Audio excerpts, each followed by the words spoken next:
Gather round, warriors, we're calling your name. From the shadows we rise, never seeking fame. Through fire and snow, our battles unfold. NCI Mafia stands proud and bold.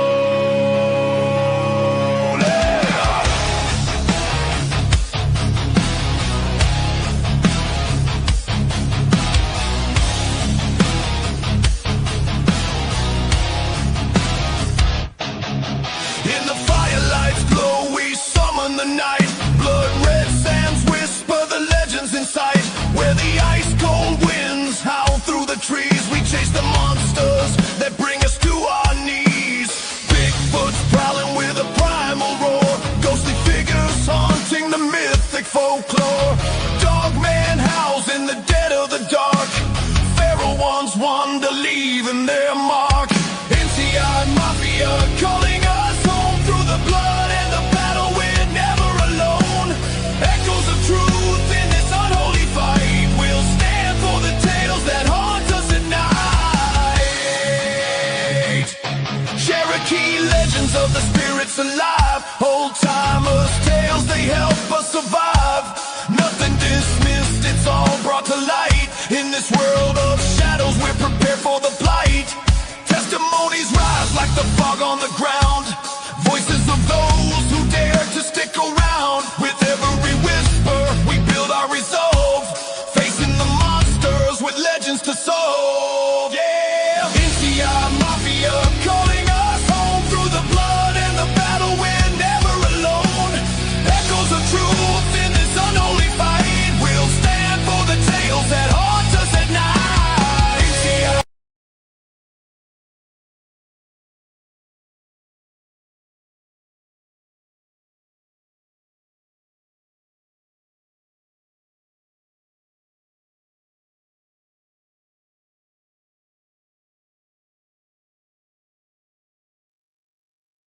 And good evening, ladies and gentlemen. Welcome to North Carolina Investigates Double Header. Normally, everybody else, they're going to bring the first guest on, let them do their thing, then bring in the second one. As always, NCI always shakes up the daggum table. We shake up the narrative, and we have everybody scratching their head thinking, oh boy, what's these bunch of people going to do now? We're bringing both our guests on at the same time. We're going to let them interact with one another, and this tonight is going to be one for the record books. I'm going to bring the whole tribe in, and then we're going to introduce our guest. Right here is Jerry Millwood. And hey, what's up, Bubba? And we got Void the Egghead. He scored a 200 plus points on his ASVP, WRXC, QRXTU, whatever it was, test in school the other day. So I think he's a bona fide genius now. And we got from Sandusky, Michigan, we got our Brian the Boom Boom Sawyer. What's going on, my people? Good to see you. Good to see you. Good to see you too. We got a problem in the green room. Uh-oh. Yeah, we got a bad problem in the green room. I don't know what in the world's going on. Tim Dills. Yeah, he's got another one of them presidential phone calls, or either he's wound up contacting Buc-ee's again. Let's listen in and see what he's got going on. This is goodness.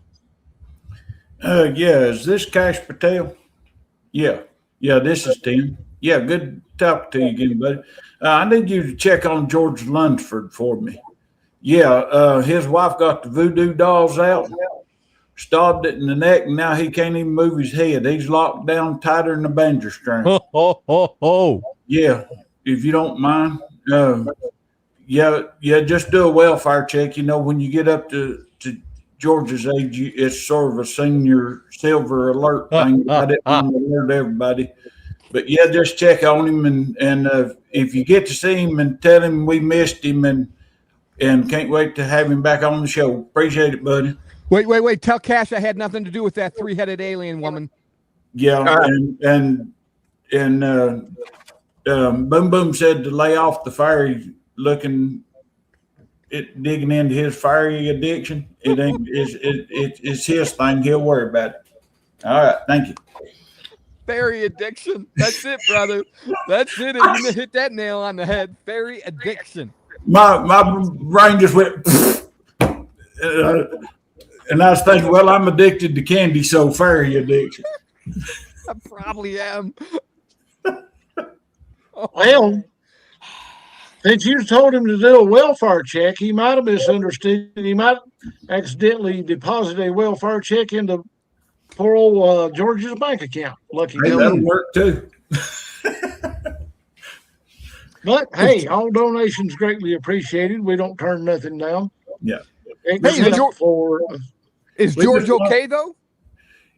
Yeah, he had to have a shot in his neck, and we just wanted everybody to let everybody know that he's okay. We talked to him before the show, and he's doing good and everything. But he just, I think he just had that shot earlier today, didn't he, Rob? Gotcha. I think it was around about 11:30 this morning when he had to go to the VA, and George has got some neck problems going on, and periodically I think he has to have those shots done. So if anybody out there in the crowd just tuning in heard the word George Lunsford shot in the neck, no, George Lunsford did not get shot in the neck, other than a certified medical doctor took a device about yay long with some liquid material on the inside of said syringe and inserted into it. That's what we were talking about. So don't nobody go getting excited and going, oh my God, poor old George. No, it's poor old George for sure, but it's not that kind of poor old George. Mm-hmm. Anybody that watched Andy Griffith, this is not the episode where Barney cut his finger and then 10 minutes later they had gossiped enough to where he had blowed himself away. So you ain't done nothing like that. Fantastic. So I get to looking back here in the green room and our poor old guest, bless her heart. Mm. One of them's holding up a sign like Wally at Coyote going, did I sign up for this? Anyways. We'll be gentle. We'll be gentle. Oh, yeah. Anyways, ladies and gentlemen, we're going to bring in cryptid researcher and author Angie Williamson, and also demonologist consultant, cryptozoologist, and paranormal researcher, Mr. Dennis Carroll. Welcome to the stage, Angie and Dennis. Hi, guys. Good evening. Hey, Good evening. Hello. Hey, y'all. Great Good to to have see you you. on. Thanks for being here. Yes. Good to be here. And Well, there's we're Rachel. glad to have you. Rachel. Hey, Rachel, are you out in the dark again, honey? yeah. Let me fix that. Ladies and gentlemen, I think we're going to have to pass around the collection hat. So she did turn the light on. I thought she was outside. I thought the power company cut her power off again. So we're I'm going to have to inside. take up a love offering or something.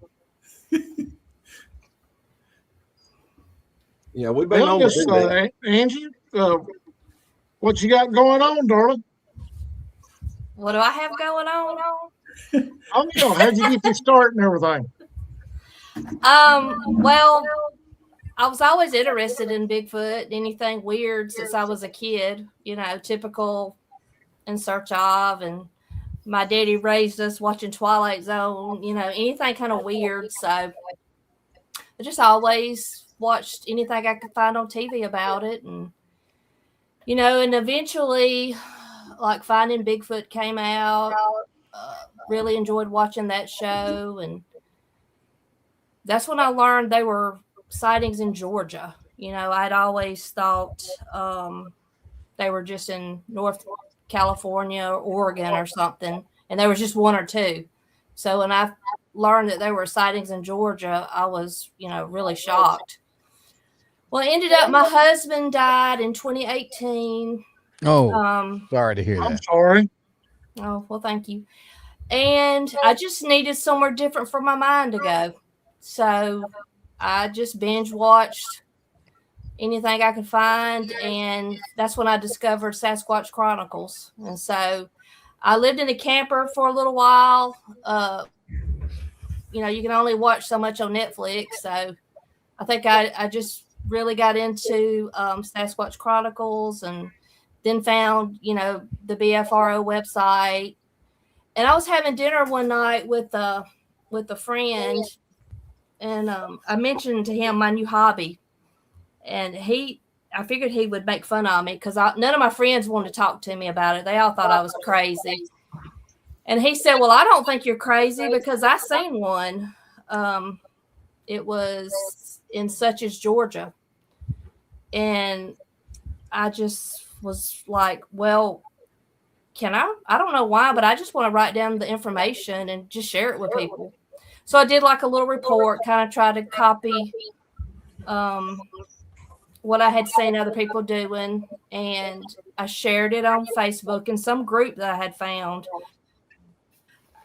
Back then, I don't think there was as many Bigfoot groups as there are now, but I had found a group to join, and I shared it in that group, and I got some good feedback from it. And a man named Johnny Two Bears reached out to me.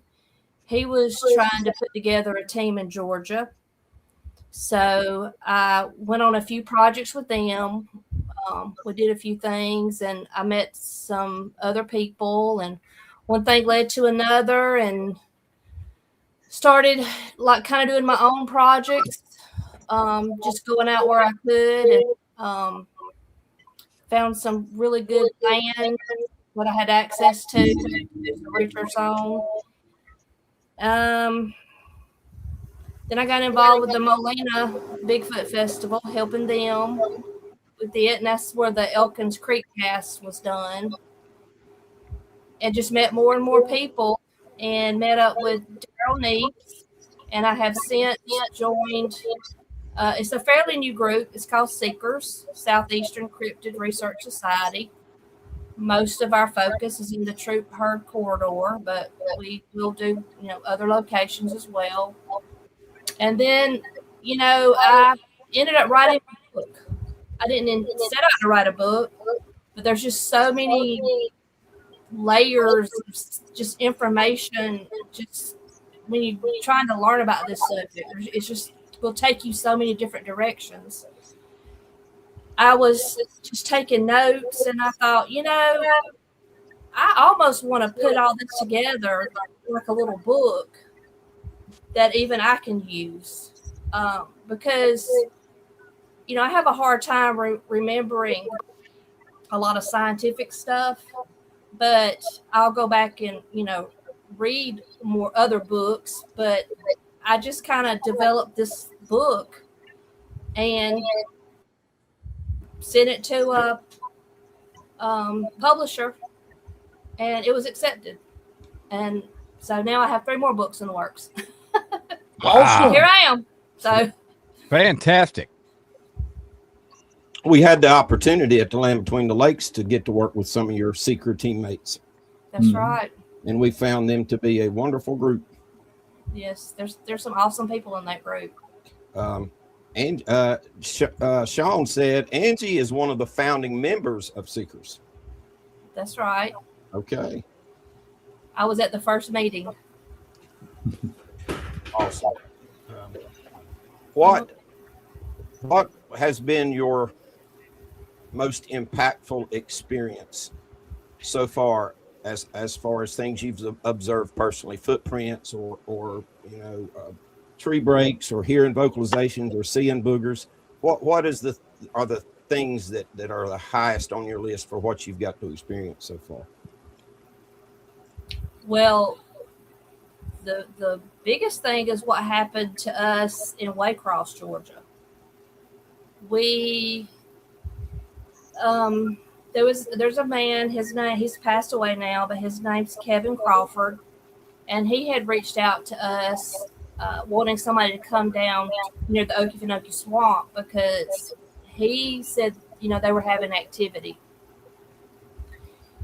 And I live in middle Georgia, so I got picked to go down because I was the closest to South Georgia.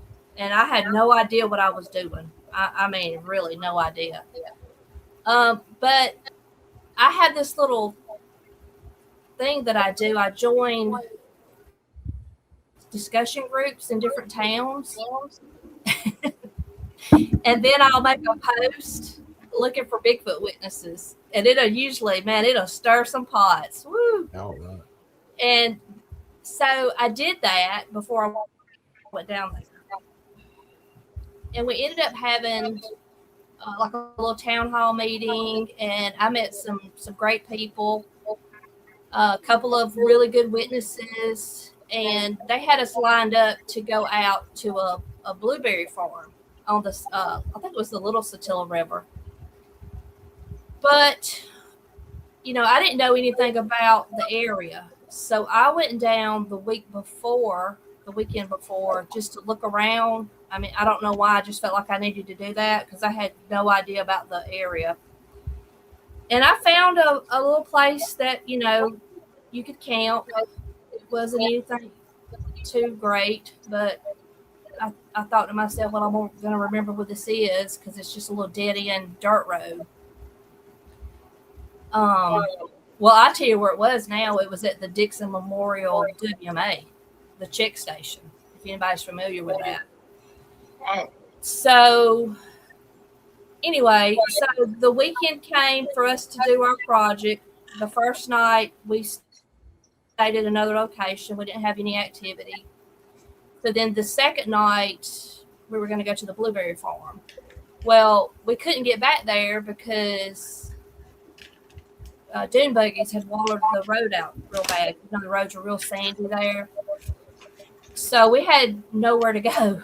So here I am, I put this project together, and I have all these people with me.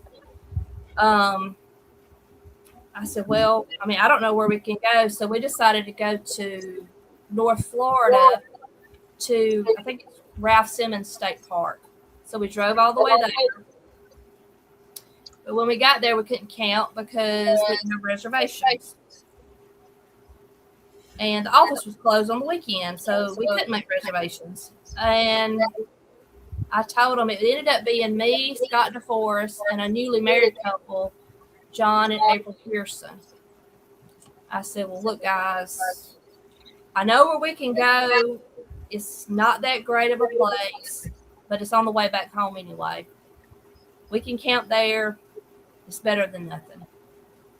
So I led them back to the location. And I say all that to make the point that nobody knew where we were. We did not even know we were going to be there.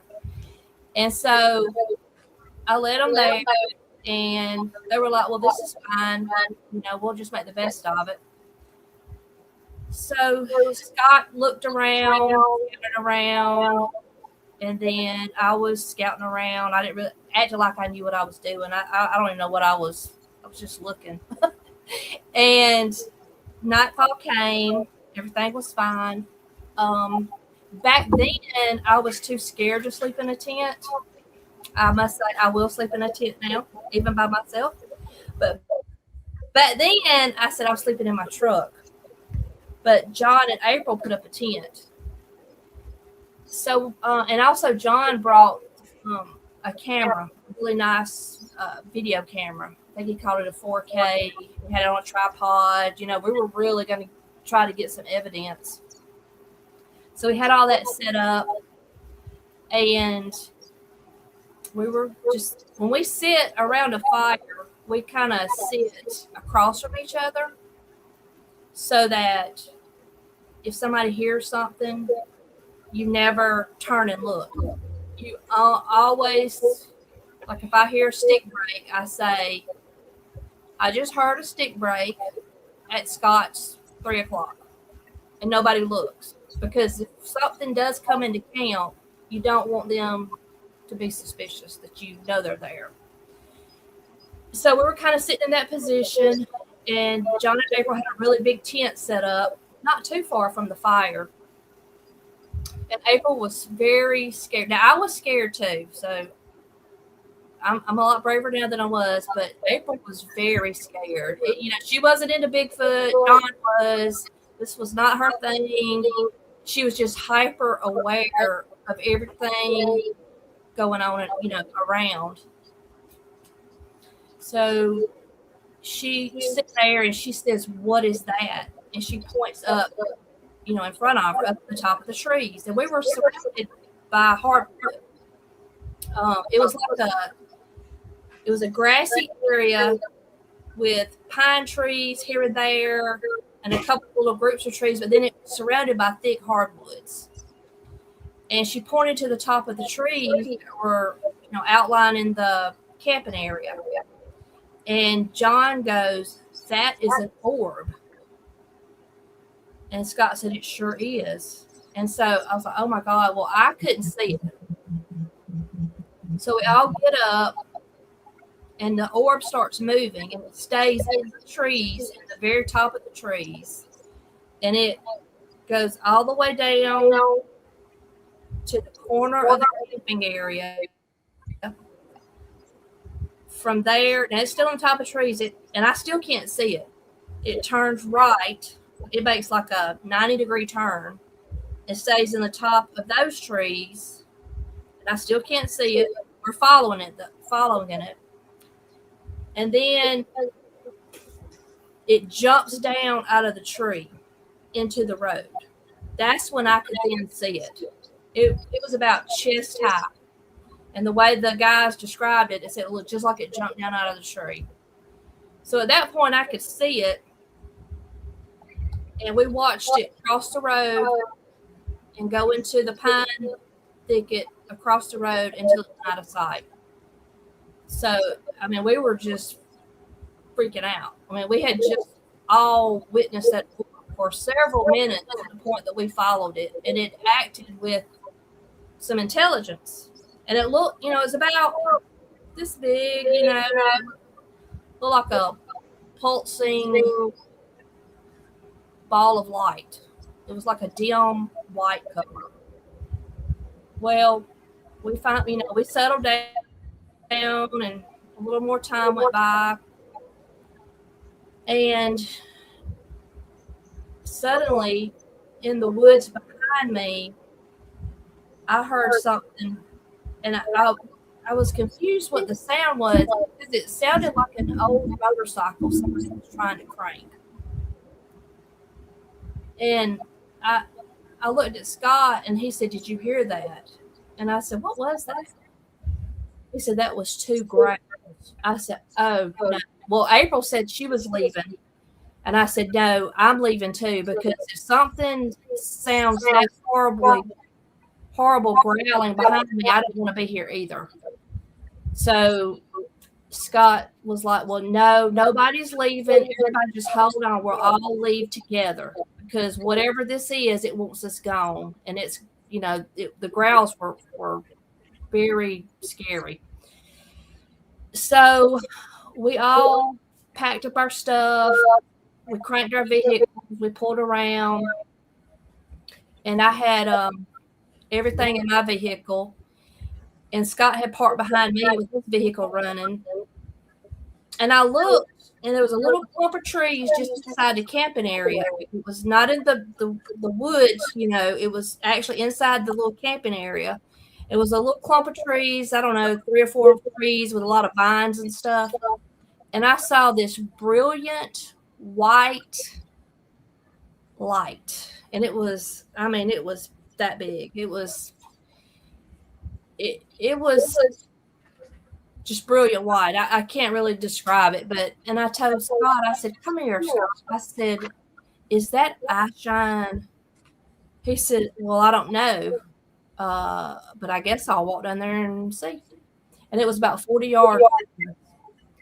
So I wish I would have had my camera going. Why did I have my phone out recording? I don't know. Because I thought he was going to get down there and it wasn't going to be anything, because it was obviously something reflecting. It wasn't putting off a light, but it was so bright that it lit up like a light. But anyway, so had the door to my truck open. And I got probably 1 foot propped on it. I don't know. And I'm just watching him. And he gets about halfway and he stops and he starts backing up. And he says, "We got to go now. We got to go." And he starts running to his truck. Well, Scott is he was a Marine. He's a police officer. I mean, he ain't scared of anything. And when Scott started running, you better bet I jumped in my truck. And I don't know how he did it, but he passed me going through them trees. But he got in front of me. So when we were leaving, he hollered out, "You're not going to get the tent this time."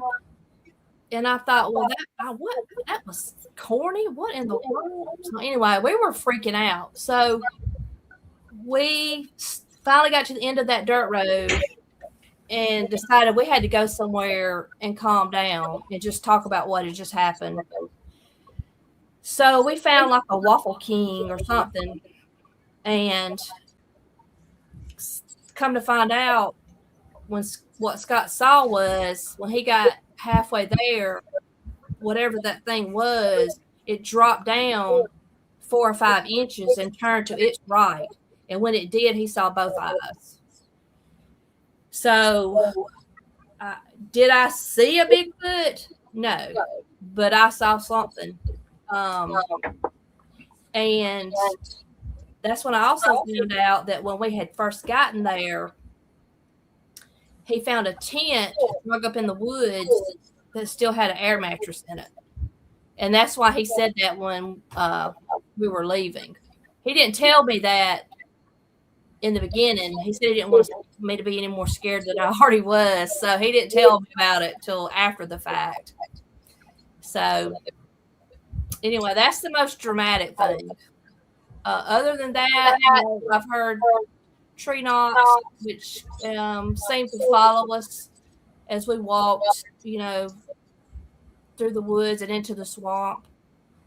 And, that's really, that's about the only experience I've had personally. Well, something else that I liked about your book, and everybody, we didn't say this ahead of time, but Angie's book is called Bigfoot on the Brain, an interesting little book about Bigfoot. And I read it, and it really blew me away. And I've read a lot of books, and this one's in my top 5, but I liked a lot about the book. But I liked that you gave your own personal list for your reasons for believing in Bigfoot and the evidence. And you listed, I think you listed something that everybody on the team kind of agrees on. Matter of fact, we all may have the identical list to you, like the Sierra Sounds, Patterson Gimlin film, Dr. Meldrum, and on. But there's something else that made you click with NCI, and that is we do not make any bones about it. We let it be known that we are a Christian group. That's right. And in your book, I really appreciated that you made that clear, that you're a Christian and a follower of the Lord. That's right. First and foremost, I try to be careful, about things, and I like to make that clear. That how I try to look at things is from a Christian perspective. So you list the different possibilities of what a Bigfoot is, and you talk about them. You give the different major theories equal time. What's your personal belief as to exactly what Bigfoot creatures are? Relic hominoids that still have the same amazing gifts given to them by God at creation. That leads me to that passage. I asked you if it'd be okay to read a passage out of your book, and then I'm gonna let these other guys start sending some questions your way. But okay, you wrote there, page 19, we live in structured environments and have become creatures of habit. We consume the poisons we are fed to our bodies and our minds. We get up at the same time each morning, travel to the same route to work, repeat the same duties each day, go to bed at the same time each night, and drown ourselves in movies, social media, music, books, etc. These creatures are part of the earth itself. They belong to the night. Deep in the woods under the cover of darkness is where they thrive. Can you imagine how keen their senses must be? All right, guys, somebody else take over. Hey, Boom, boom, boom. Who's going? Who, me? Go for it, bro. Well, I got to thinking, what was it like, Angie, to reconcile what we call everyday life with the reality of Bigfoot? Because what is happening is you're stepping into fairy tale land, and you've got to bring that fairy tale land into your life and to the people around you. And you also have to be concerned, especially with those closest to you, your family members, etc., close friends, what they're going to think about it. How did you determine to do that? I know this is a deep question, and I don't even know why I'm asking it, but it's how did you reconcile that with your everyday life and your everyday relationships, that you're bringing something that's basically thought of as a fairy tale with the general population? How did you bring that into reality with your relationships and just your everyday life? Well, the first thing I did was make sure that if I started talking about it publicly, that my boss was going to be okay with it. My employer. So I actually, I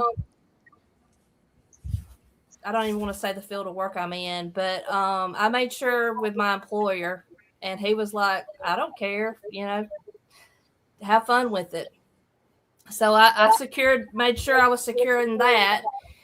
And I just wanted to talk to people about it. And, yes, it's a very frequent topic of discussion at family reunions and parties. People love to they used to kind of make fun of me about it, and I would have to try to prove to them why I believe, and you can't do all that. Right. You just can't. If somebody doesn't want to look at it, look at the evidence, if they're not interested in it, they're just not interested in it. So I guess my oldest daughter joined me. She likes to go out in the field now, Brandy.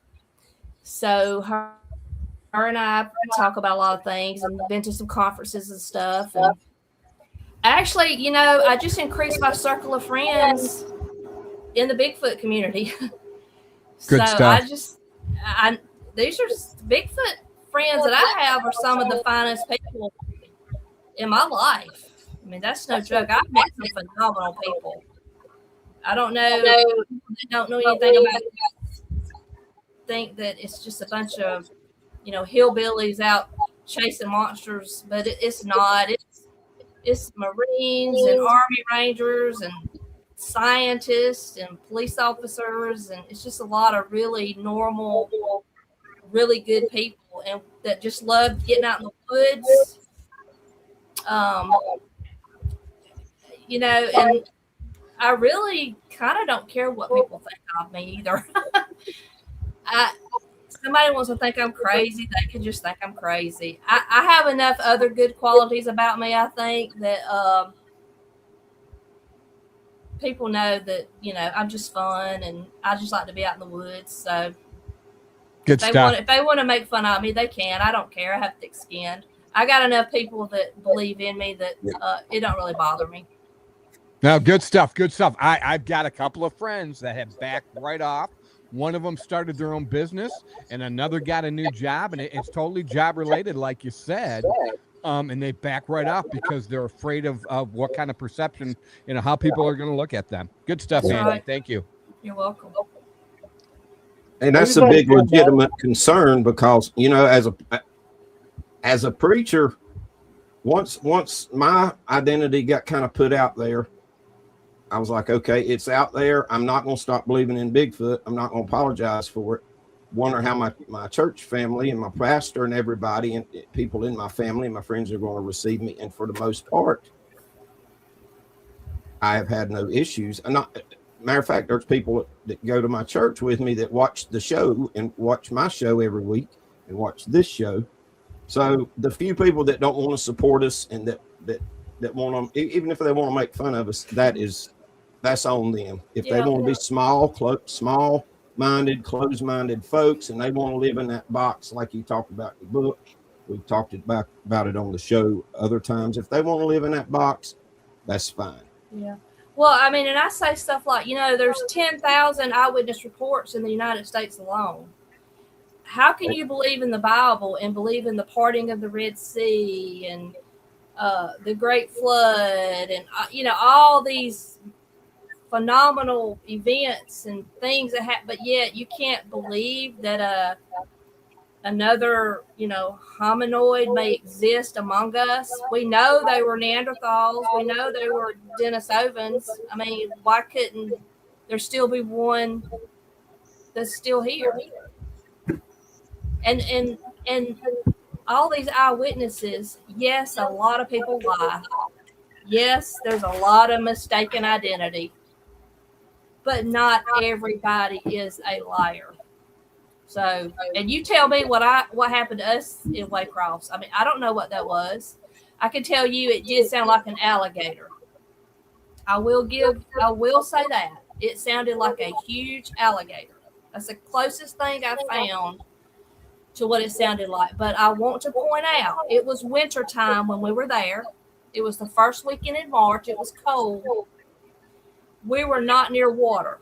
If you know where Dixon Memorial Check Station is, it is not by any water where we were. Now, there's water if you walk to it. There's some creeks. But, the alligators are, what's it called, brumation? They're still, under the water in the wintertime. They're not in the woods right behind me in a bush growling in the middle of the night.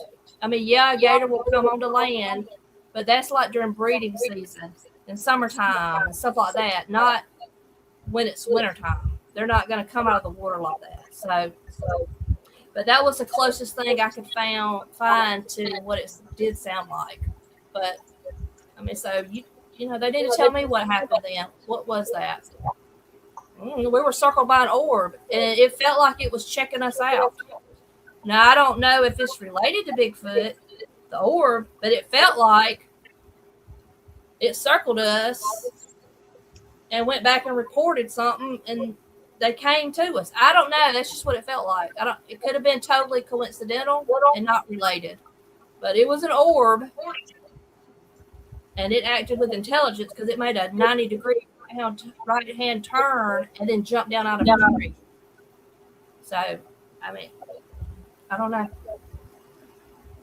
And one thing that you and Jerry's talking about, the Bible talks about that Adam was the first one with a soul, but it don't say that he is the only ones that was created to populate the whole world was him and Eve. There was other things there too, and it could be that Bigfoot is part of some of the stuff that was first created. Mm-hmm. That's exactly what it's just that Adam was the first one with a soul. Mm-hmm. I believe that's exactly what I believe.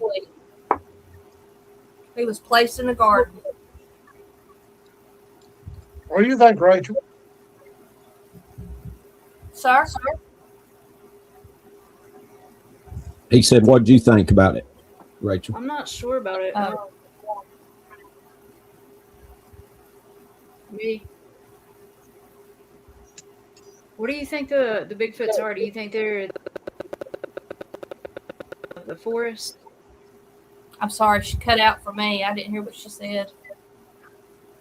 I didn't either. I didn't. You cut out just for me. Rachel, say it one more time, Rachel. That might be my mic over here.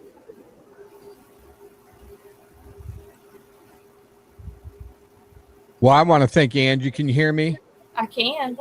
Because I'm looking up right now using all them big words you're using, hominoids and hominids. I thought they were the same word, and now I'm jumping into this and seeing that they're two different words.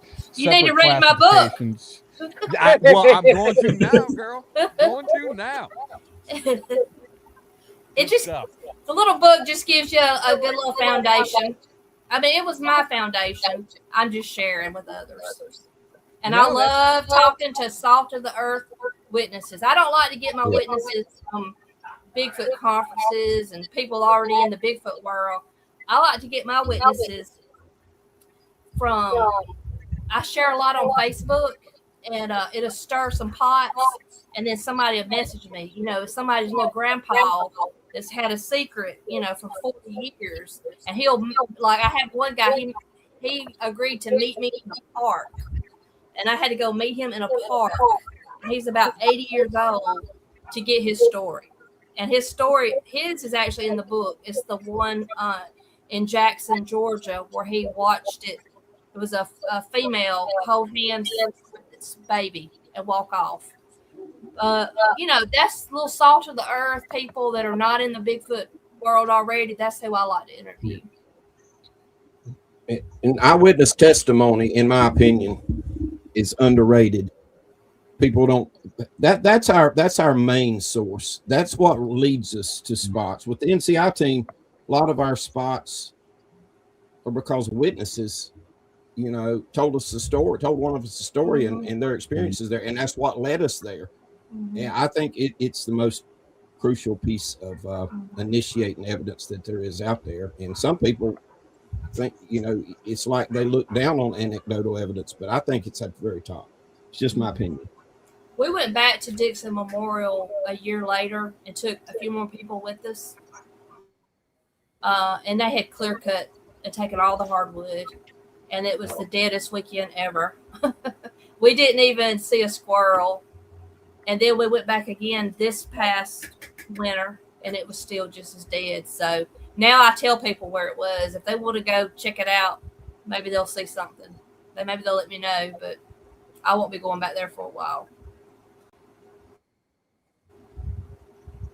I did meet some witnesses, though, that had some sightings very close to there. That's going to be in the next book. Awesome. Cool. Does anybody have anything? And any one more thing that questions gets or anything for? Go ahead, Tim. I'm sorry. That's okay. I was just going to say, you know, one thing that gets me is, well, science ain't proved, blah, blah, blah. Who cares?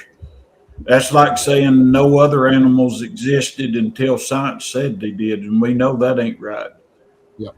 You know, that's their thing. Well, science says they don't exist. Well, that don't mean that they don't. That just means that they're sitting behind a desk somewhere, not getting out in the woods and looking for them. Right. And that gets on my nerves. Mm-hmm. But I'm like you, Miss Angie. It got to the point to where I don't care what people think. It ain't, and I tell them, you believe in it does not change a thing. It does not make them not true. It not true. It does not change the fact that I've seen 6 of them. It does not change a thing, other than you don't want to believe. Mm-hmm.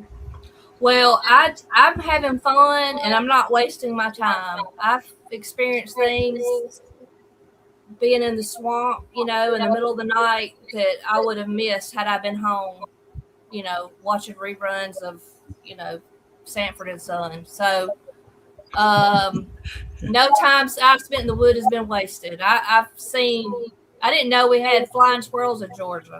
I've seen them now at night. I didn't know we had glowworms in Georgia. You know, I've had close encounters now with coyotes and raccoons and just night birds, and it's just beautiful out there at night. Lots of things to experience when you're just sitting there listening. So I really enjoy just getting out in the woods and meeting people. And you know, I get asked number one question is, you know, well, or especially hunters, they'll say, I've been in the woods all my life and I've never seen a Bigfoot. Well, have you seen a black bear? Have you seen a dead black bear? Have you seen one that died of natural causes? So, there's in Georgia, I think there's 5,100 black bears. And according to David Bacara, that owns the Bigfoot Museum in North Georgia, according to him, he thinks according to his records, he speculates there's like 150 to maybe 500 Bigfoot in the whole state of Georgia. So I kind of ran the numbers on it and figured out you're 1,000 times more likely to see a black bear than a Bigfoot. So that's in Georgia. One thing I like to tell them is because well, I've got 400 acres and I've got trail cams out and I ain't got nothing on. I tell them I ain't never got an elephant on mine, but that don't mean the elephants don't exist. It just means they ain't none where they're at. Well, and I tell people, Bigfoot is not in every forest, but when the ones they're in, when you arrive, they know you're there. Mm-hmm. They watch you from a distance. They have sentinels. I think they do. Mm-hmm. Keen smell, and who knows if a lot of people think they can see in the infrared spectrum. They see the trail cams, a lot of them, or they can smell the batteries. Bear destroy trail cameras every day because they smell the batteries. Why wouldn't Bigfoot? Yep. Same thing. Up in one of our research areas last year, we had 4 cameras that they busted the trigger eye out of. Didn't do nothing else to the rest of the camera, only busted the trigger eye. That's what I call it. I don't know what the technical term is, but the one that makes it puts the grid out for it to take a picture. But they had busted 4 of those out and didn't do nothing to the rest of the camera, just left it there. Well, one of my friends got a notice that his battery had died on his trail cam. So he went, and it was nighttime when he got there. He's one of them guys, it's Billy, who I talk about in my book. He ain't scared of anything. So he goes out there and goes to where the trail cam is, and it's not there. And he took his dog with him, and he said he had to park his four-wheeler and walk down this little pig trail for a good ways to get to it. Well, the camera was just gone. And so he said he spent about 40 minutes looking for it. And his dog kept raising his hackles, and he's like, well, let's go. So he went to walk back down the trail, back to the four-wheeler, and the camera was laying in the trail. Mm-hmm. So it was, messing with him. Mm-hmm. So if the camera had been there on that little narrow trail, he would have saw it. He would have stepped on it. But yet it was there when he left. Mm-hmm. And then another one of my teammates, Joe, he has GPS on his, and it notified him that his camera had moved. So he thought maybe something was wrong with the camera, and he went out there, and sure enough, the camera was gone. And there was some kind of post nearby that was twisted, and he had the company ping the camera somehow, and they finally determined it was down in the swamp. So something carried his camera deep into the swamp where he couldn't get to it. So, they know them cameras are there. They can smell them. They can see them. They can hear them. They see you when you put them up. They know there's something to those cameras. Humans is always messing with them. So, that's just my theory. Yeah. I think we'd agree with you on all of that, considering our experiences. For sure. Aggravating Bigfoot, not wanting us to put our cameras up and not wanting to cooperate with our cameras. Yeah. Mm-hmm. We've got a series of pictures back when I was first getting into this. We had my brain can't think of cage. So we had a cage that we was trapping coyotes and stuff in, and the raccoons was getting in it. And we kept wondering why our trail cameras getting blank pictures or, corrupt files or whatever. And then in this sequence of pictures, there's a raccoon in that trap at I think it's 12:32 in the morning, after midnight. And then the very next picture is 3:42 in the morning, and you can see the hair on the side of one's leg. And then that same minute at 3:42, it takes another picture, and the raccoon's gone out of the trap that I built, but you had to have hands to unlock it to get it out. And the trap is at least 20 feet from the trail camera. So while one was standing in front of the trail camera blocking it out, another one went and took the raccoon out of the cage.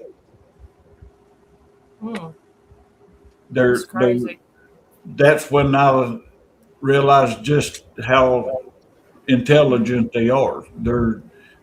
They ain't some old dumb ape, Yeah, I have seen a few trail cam pics that had to be what they were. But I mean, you can't say for sure. But y'all have probably seen the one, and I don't remember who it was, but they were camping, and you see it lean down over them. I don't know if y'all know which one I'm talking about, but it's from the back. I think shoulders was, I'm talking about, looked like shoulders was 6 foot wide. It was so big. Oh my God. Maybe not 6 foot, maybe 5 foot, but and then it's gone in the next picture. It was. We've got some pretty good trail cam pictures of them and thermal videos of them. Mm-hmm. It's rare that you get them on camera though. Mm-hmm. Well, they're smart. They know their survival depends on staying away from us. Mm-hmm. That's why they have avoidant behaviors. They really don't attack humans. They know that their survival depends on it.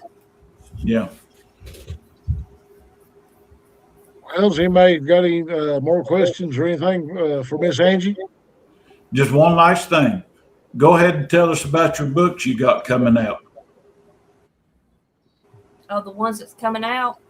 Well, the one that's coming out next is just a fun book. It's called Camping with Bigfoot. It's just for families to take camping. It's got campfire recipes. I've written bedtime, campfire stories that involve Bigfoot for them to read at night. It's got a morning prayer for, being in the forest. It's got a bunch of activities, all Bigfoot themed stuff.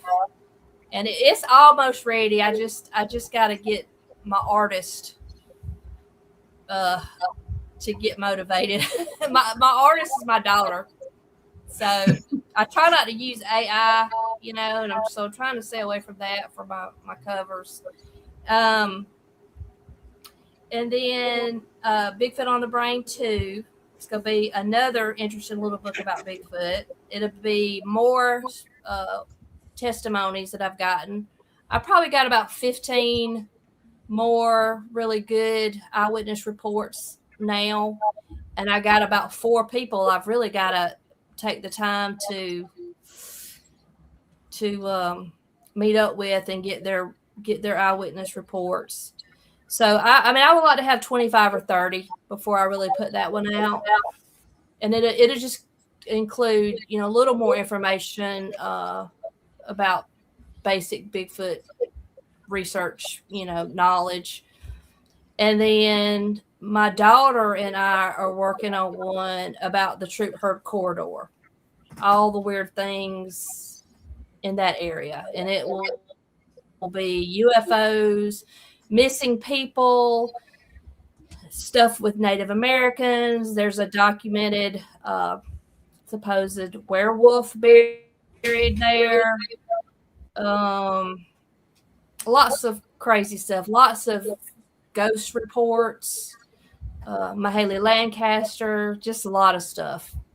So that one won't be ready for a while because it's got too much. We may have to make that into 2 or 3 different books just to get it all, just to try to get it all in there because there's so much stuff. It's kind of overwhelming, honestly. And where can they get your book, Bigfoot on the Brain? It's on all the major platforms. Amazon, Barnes and Noble. I don't know. There's several others. Most people order from Amazon. Awesome. They're all the same price. All righty. Now, Mr. Dr. Dennis Carroll, how you doing this evening? I'm doing good. Yeah, I'm just sitting there. I enjoy listening all these many years later, and it still fascinates me to hear people's eyewitness accounts and all that. I mean, I saw so many thousands of them I've heard over the years. It never gets old. Okay, that's the way that goes, definitely. But I was going to tell you guys. I was going to ask you.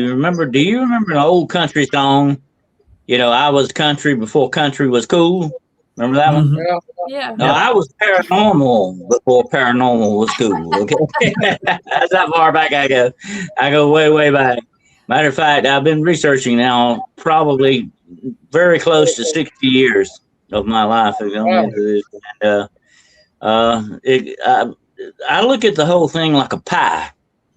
I don't want just one slice of that pie. I want the whole pie. I'm greedy about it, and I've always liked all the different aspects of the paranormal, the supernatural in this world.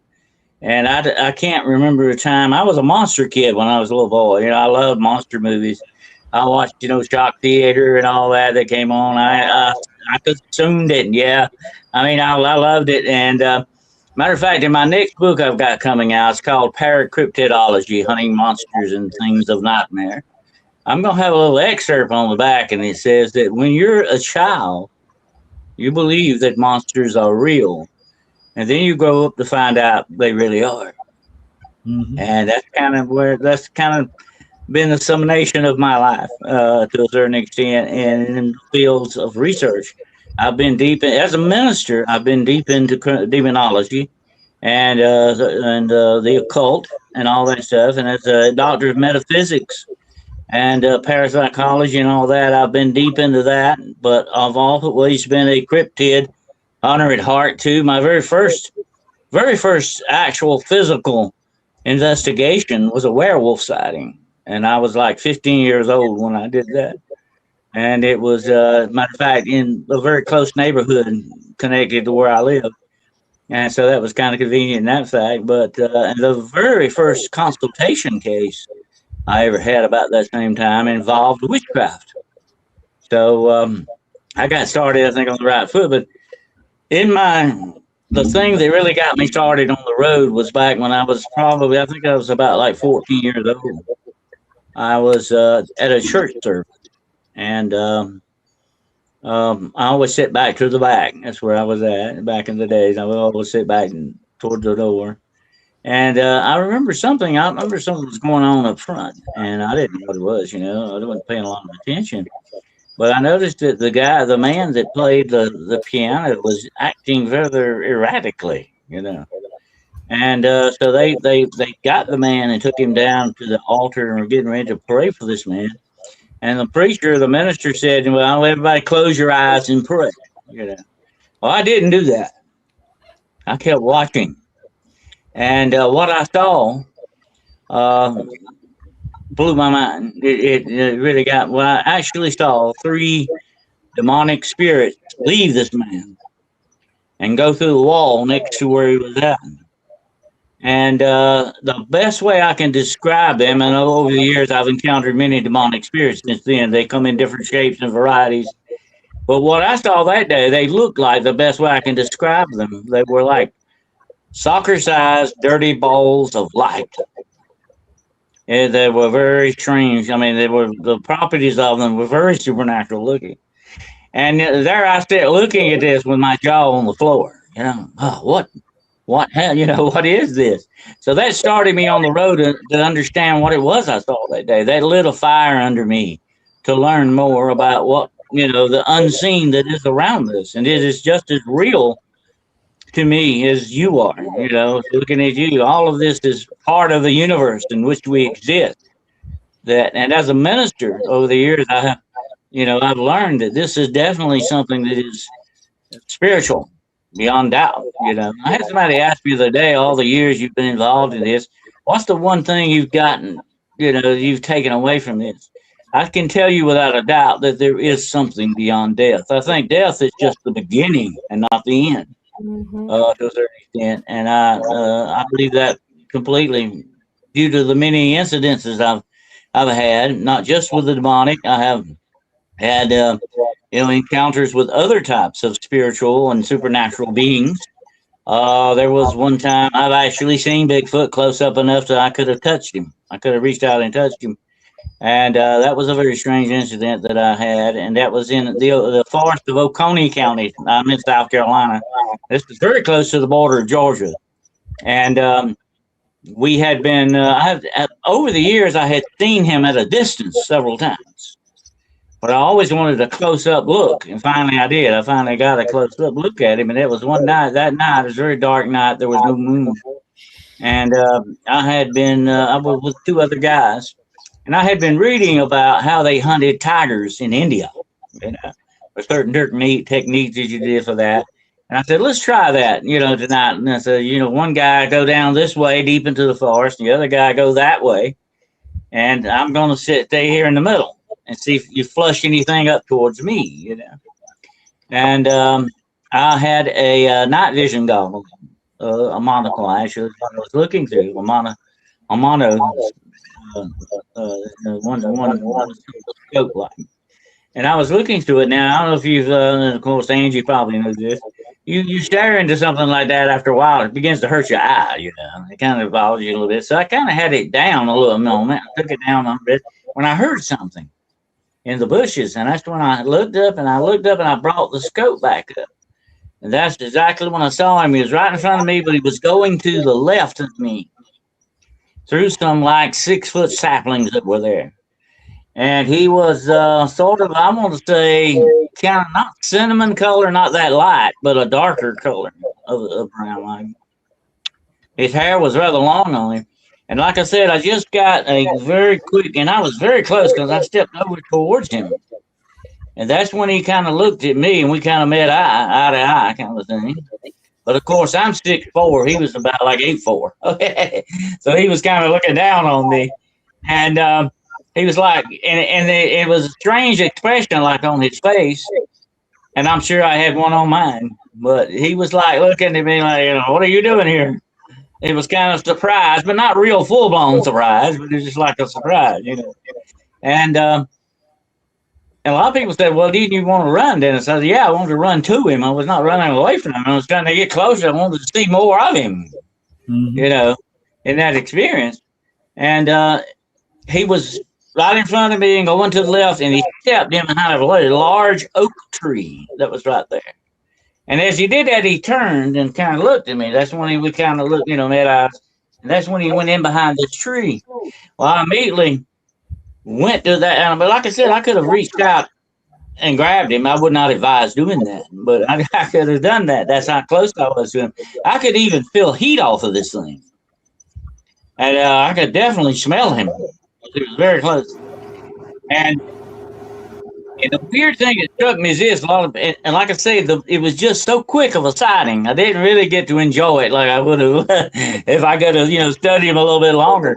And you get just a taste of what you want, and and it lingers with you, but you don't get the full flavor, But as he stepped in behind this tree, and I went back later and measured, I know exactly how tall he was because there was a branch that was above him there. And I went back and measured, and it was like about 8'6" off the ground from where he was at. So he was in that, made a little bit of space between him and that branch. So he probably was around 8'4", something like that, 8'6" or somewhere there. So anyway, when he stepped in behind that tree, I immediately went there where he was. There was no way he could have gotten on down in the forest away from me, and he was just gone. And I looked up, how could he do that? Because he should have been on the other side of that tree. Mm-hmm. And when I looked up in the tree, I pulled my spotlight out. I was looking up in the tree. There was no movement down the forest. It was a still night, no wind, no moon, only starlight. And Angie, how very dark that can be out in the woods, away from any kind of light. You could hardly see your hands in front of your face. That's why I popped the light on him, because I had seen some of this with the monocular that I was looking through. And I said he should be on the other side of this tree, but he was not there. I said, go down a hole. I looked for a hole. And I've had people ask me over the years, where do you think he went? I don't know. I think I got a weird feeling like he stepped out of this reality and maybe into another reality. I don't know. That's the only explanation I can give you for something like that could disappear that very quickly. But that was a profound sighting to me. And I cast his footprints over the years. I've seen, like I said, seen him in the distance. But to get a closer look, and the thing I came away with, I wanted to see more of him. Definitely. That's part of the quest, to see more of him again. But and here's the weird thing that struck me is this, having kind of a really good look at him. I thought he would look more ape-like, but he doesn't. Mm-hmm. To me, well, what I thought was more like a hairy kind of a man looking thing, hominoid. That was not really, it didn't look like a gorilla or anything like that. It looked like a man with a lot of hair on his face, And my own personal opinion as a minister, I feel that this thing, along with other cryptids, are directly connected to what we call as the Nephilim. I think that is, to me, I think the spiritual connection of some of these things, because this thing, in many ways, had to be very spiritual-like. It had some kind of spiritual connection to it in order for it to get gone that quickly, because I could have heard it. I could have seen bushes moving down through there. It was just not there anymore. It was there 1 second and not there the next. And the only thing I've ever seen do that are spiritual beings, like the demonic and other things like that. But I've had, over the years, I have hunted vampires. I've hunted werewolves. I've had instances of voodoo cases. I've had a lot of interesting things like that. A lot of supernatural entities that I've hunted. And actually, these things are real. Okay, and that's what blows a lot of people's mind. Come on, this is stuff, But you got to forget Hollywood. Okay, you got to throw the Hollywood filter out, because what I based a lot of stuff on, a lot of my research on, is folklore itself. Folklore has better clues, patterns that you can go by, and things to understand what is in this world with us to a certain extent. And I think, as a minister, I think that one of the number one rules on that, it's got to be some kind of a Nephilim connection with it.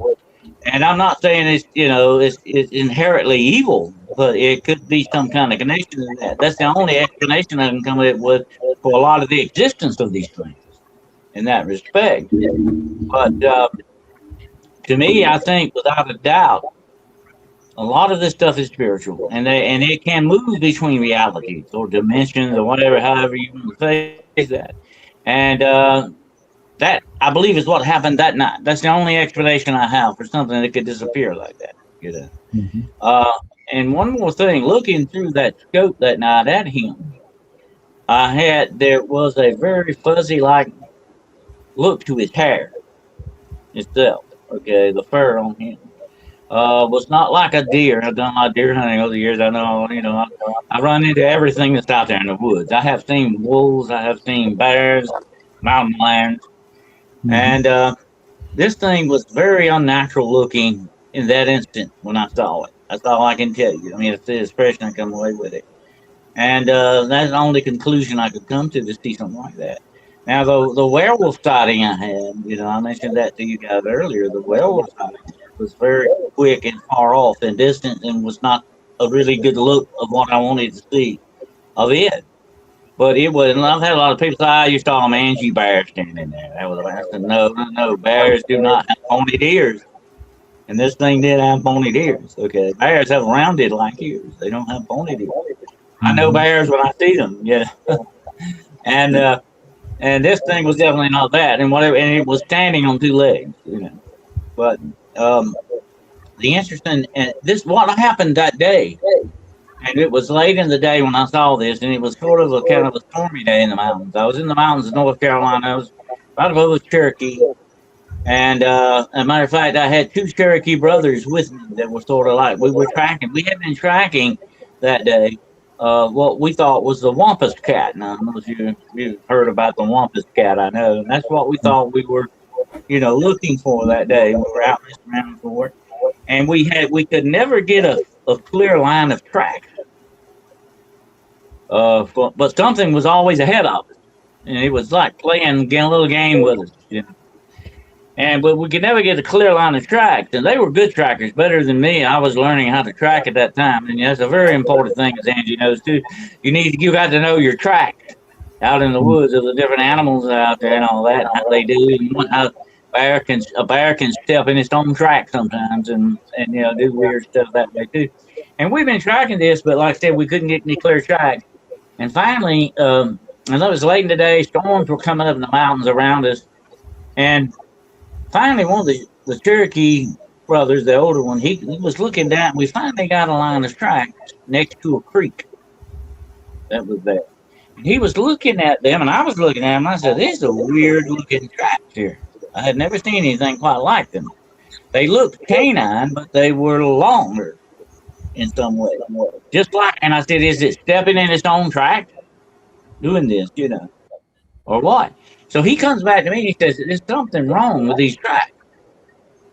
And I said, "Well, what do you mean?" And he said, "Well, there's something wrong." I said, "Back there, it was on 4 legs. And now down through here, it's walking like on 2 legs."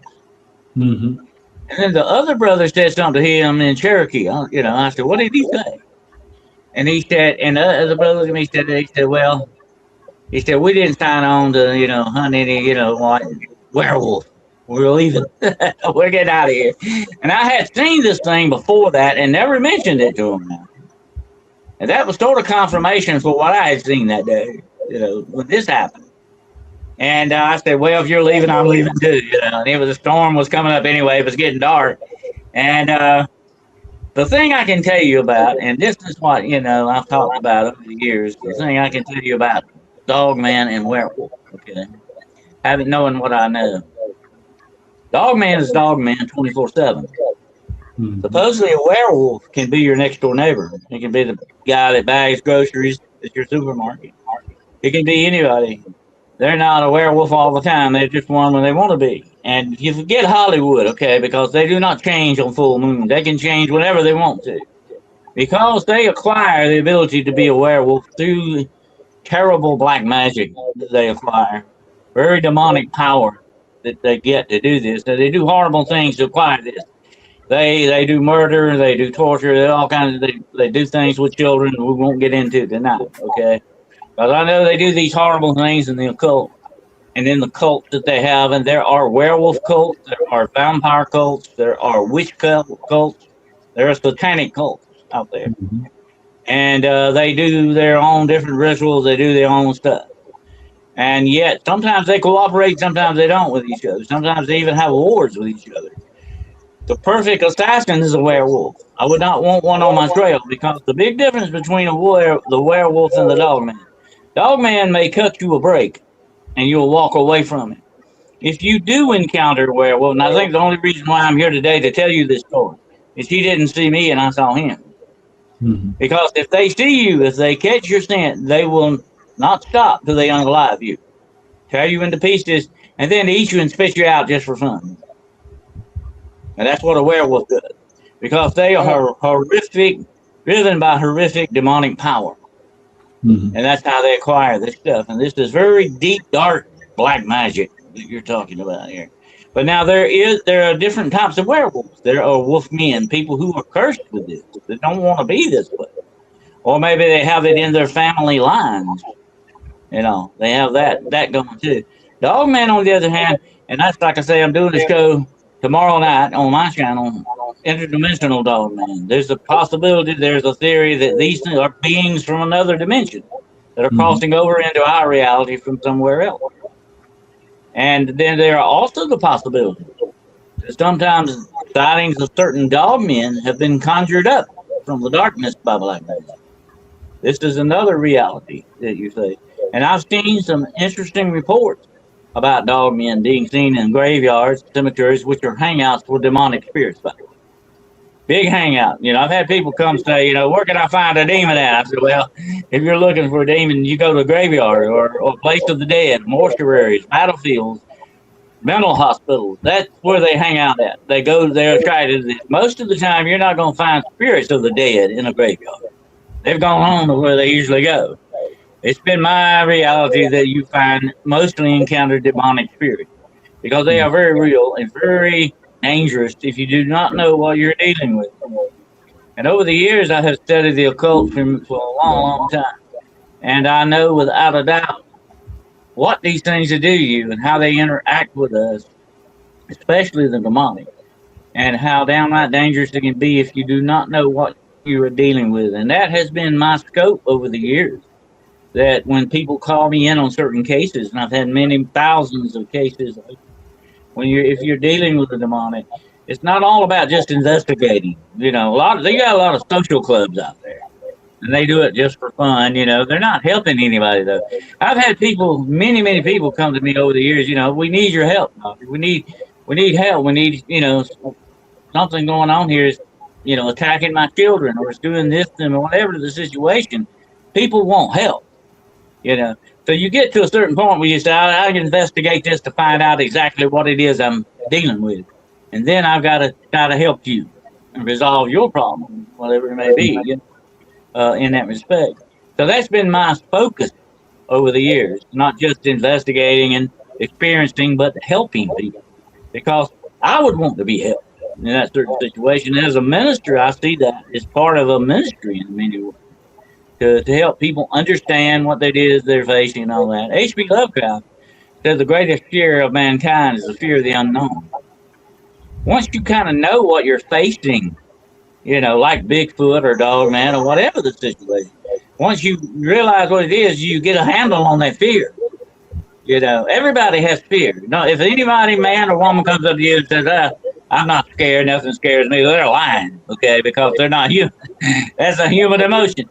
But once you understand a little bit of what you're facing, you can handle the fear. You can handle that. Matter of fact, you can channel that fear to help you in a good way. Yeah. What good would it ever do if you go out in the woods looking for Bigfoot and the first time the branch snaps, you run? That's not, you're never going to get anywhere like that. You know, you got to be able to handle your fear and face what it is you're facing, and having knowledge of what it is a big factor in your favor. I have a saying that, you know, of course, knowledge is power and the power is yours. You know, if you want to use it, you know, and it will help you and not hurt you. But my favorite quote comes from Herbert Spencer, who said that every myth and legend known to mankind is not without its authentic foundation. Mm-hmm. So no matter what legend or story you go, there's a kernel of truth in there. And as an investigative researcher, that's your job. But your job is not to prove it to anyone else. That's not what your full focus to be. If somebody comes up and says, I like to see some of your evidence, sure. So you can, you know, share your evidence, so share your knowledge. There's nothing wrong with that. But your job is not to go around trying to prove this to a certain extent. Your job is to understand what it is. You know, and experience it for what it is, and then maybe help others try to understand that too. You know, that's another good aspect of it. But like I said, over the years, I've had encounters. I've actually encountered real vampires, and I do mean supernatural type vampires. And there are human vampires. There are different types of werewolves. There are different types of vampires. There are even different types of zombies. That stuff is real. It does exist. And once you step over into that darkness, you better know what you're dealing with. I remember one instance in North Carolina again, where I had a run-in with 2 Cherokee Indian skinwalker sisters. And that was one of the weirdest things. I'll tell you about that. It happened when I think I was around 16, 17 years old. We had been with a church group on a camp out up in the mountains. And me and this other fellow that night, you know, we were restless. We had sat around the camp for a while. And he said, well, let's go walking. Let's go walk a while. You know, let's go ramble around. So we started walking around. You know, we were walking up through there. And I walked up, we crossed this was right outside of Maggie Valley. Pretty close to it. And we walked out across it was in the mountains, and we walked across the dirt road in the mountains there. And about the time I got across to the dirt road, I heard a whippoorwill very close. I'm sure Angie's heard a lot of them. Whippoorwill's a very eerie sound at night, especially out in the middle of nowhere. And we were pretty much out in the middle of nowhere. And I said, I told the guy with me, I said, watch this, I can do a whippoorwill, So I do the whippoorwill call, and it answers me back. Mm-hmm. And I said, well, this is wild. I never had one answer me back like that, I didn't know what was going on. So I walk across the road with the guy, me and him, and we walk into it's like there's some trees, the standard trees, and some bushes around the trees. And I walk over into the bushes, and we walk in the trees, and it's very dark in there. Yeah. All of a sudden, somebody comes up behind me and puts a knife in my throat. And I look over and I see him do this guy the same way that it's with me. And there's a female voice says, tell me why I shouldn't cut your throat right now. And I said, well, I can think of a lot of good reasons for you not to do that, And what it is this, Native American woman, okay? And it's her and her sister. And I couldn't see them because, I didn't turn around. I had a knife in my throat. And she kind of laughed. And when she said that, she took the knife down, And that's when I turned around and talked to her. I still couldn't see her real good because we're in the dark, And I could see her, and she was like about a head taller than her sister. She said, well, me and my sister been watching you guys, And she said, don't you know you're not supposed to whistle in these mountains? At night. And I said, well, I was just doing a bird call, She said, that's whistling. She said, you're not supposed to do stuff like that. She said, you don't know what's in these mountains, Yeah. And I said, well, probably don't, And I was trying to talk and get myself out of this situation. People with knives, you don't need to hang around with, It was I was wanting to get out of it, and the guy with me, he was scared to death. I don't know, wet his pants or what, but he was shaking, and he was quiet as a mouse. He wasn't saying anything. I was having to do all the talking here, So, and they were kind of, and one of them, and I noticed there's like under these trees there was a picnic bench, picnic table, and she sat down on the table and she's just talking, and I could smell different smells from these two women. And like I said, it was very strange. It was like a smoky smell to them. And I'm not like a body odor smell or alcohol smell, but it was very smoky, very spicy, weird smell. Okay. And it was both of them, very, very loud smell. And I was trying to talk because I didn't want to turn my back to make jump us again or something. I was just trying to talk my way out of this and leave. That's all I wanted to do. That was my main goal. And so I said, yeah, we were just out walking around, playing, kidding around. She said, and then she said, well, you need to go back where you come from. You don't need to be walking around here tonight. Something like that. I said, okay. I said, we'll leave. We won't bother you anymore. It's not to bother you. I'll leave. And she said, before you go, I want to show you something. She said, I want to show you something that you ain't never seen before. Like that. And I said, well, what do you mean? What are you talking about? She said, come on with us. And her and her sister, we walked back out of the bushes to the road. And it was like another road. It was a little further up. The road was from the mountain. Okay, from where we had come in, it was like a trail. And then we had gone a little further up. And she stopped out there and she said, me and my sister are going to walk into these bushes across the road here. You watch those bushes and see what happened. I said, okay. I didn't know I didn't know if they were drunk or what was going on here, what the deal was. They're on drugs or what. And so me and the guy were standing there, and both of them walking in the bushes, and the bushes are moving around. And honest to gosh, it wasn't about 2 minutes, 2 wolves stepped out of those bushes. And I mean wolves. They wasn't dogs. I mean, they looked like wolves, And they had like red eyes. Their eyes were like, and I'm not saying like glowing like, red hot coals of fire eyes, but they were very reddish looking. And one wolf was bigger than the other wolf, like the sisters and me. Wow. And they started walking up the road and got to the top of the road and turned back and looked at us. And then when they disappeared over the hill, those mountains or whatever the road, and I said, "Oh, come on, this is not, they didn't do that. They didn't do what I just see them do." And I said, and the guy said, "Come on, let's get out of here." I said, "Wait a minute." I walk over there to the bushes. I said, "They got to be hiding in the bushes, okay? I'm gonna get on this. They got to be hiding in the bushes because there are no wolves in the mountains of North Carolina, okay?" I said, "This is not real." So I go over there and I look, part the bushes, and there's like 100-foot drop of cliff. They are not there.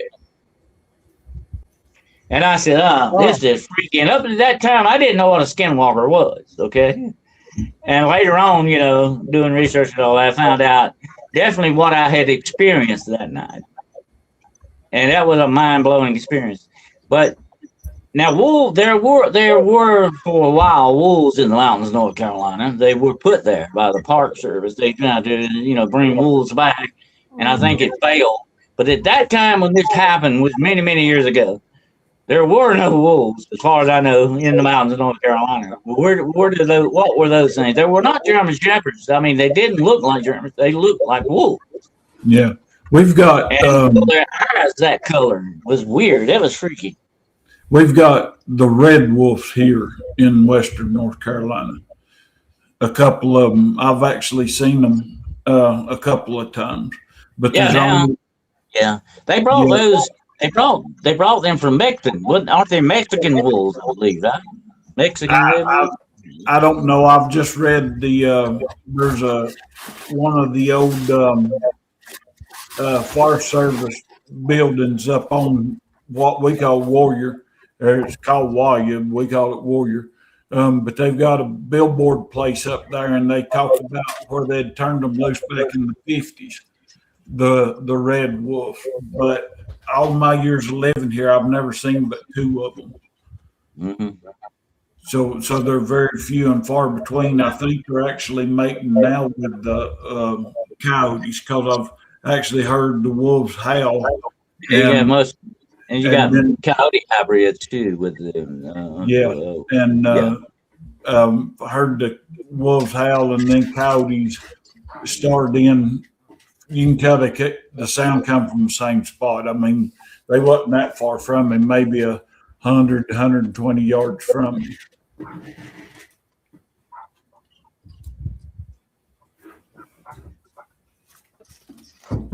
I guess Boom Boom had to sign off and get to work. He works evenings. Yeah. And I don't know what happened to Rachel and Rob. And then there were 4, I reckon. But some of them places you're talking about, I know exactly, been growing up over here in Jackson County and living here in Macon County for the last 38 years. I know a lot of the places you're talking about, and you're right, there's stuff out there you just don't realize it until you get into all of this, which I never realized we had Bigfoots until I had my first encounter in 2008.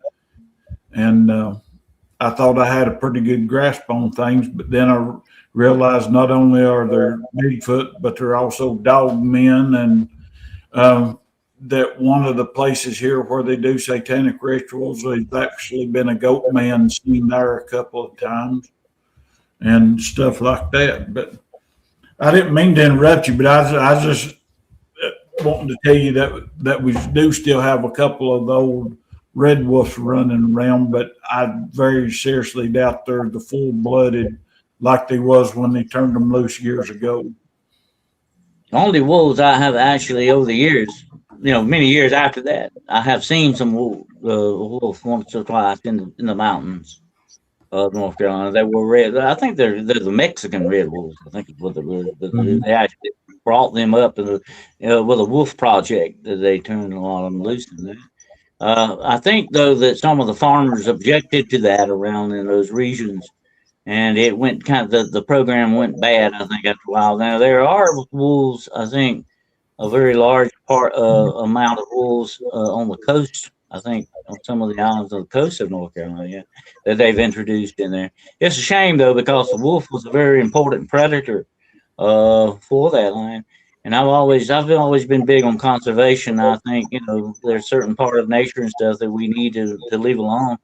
And now here recently, when a lot of this tick stuff going on, supposedly, is very concerning. I think people have been finding large bears that have been drained dry just about by ticks and stuff like that.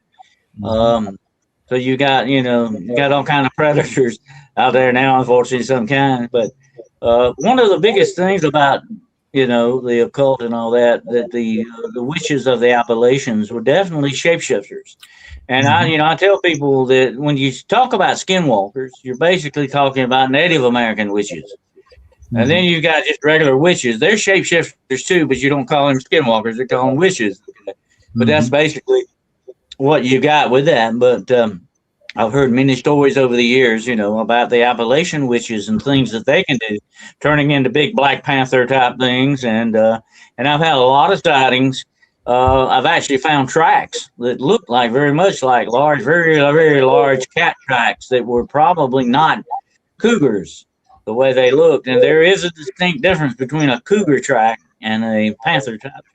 Yeah. But I've talked to a lot of rangers over the years, and most of them, that's not true. There's no Black Panthers out there, but I have to disagree with that. I believe without doubt that there are some, whether they're witches or not, I don't know what the case may be on that, but I believe without doubt there's just too many reports that come into that. Credible people I know have seen them. And I think even my brother, who was a big hunter, I think saw it once. So they're definitely there, whether they believe it or not. But, the funny thing, I was telling somebody that the other day. I've talked to a lot of rangers. And here's one thing I thought was very interesting. An old ranger told me one time. He said, our job requires us to do a lot of things, but we usually do not go out into the woods at night. And so that kind of makes you wonder about rangers, if they know not to go out in the woods too much at night. We need to be careful about that too. But you never know what you may face in certain things. And knowing without doubt the things I've known, the things I've seen and encountered over the years, that there's more out there than what people really know or really realize. And the supernatural is a real thing. I am a supernaturalist. I believe in the supernatural. And I have experienced that, like with vampires. I even was attacked by a vampire one time in a church.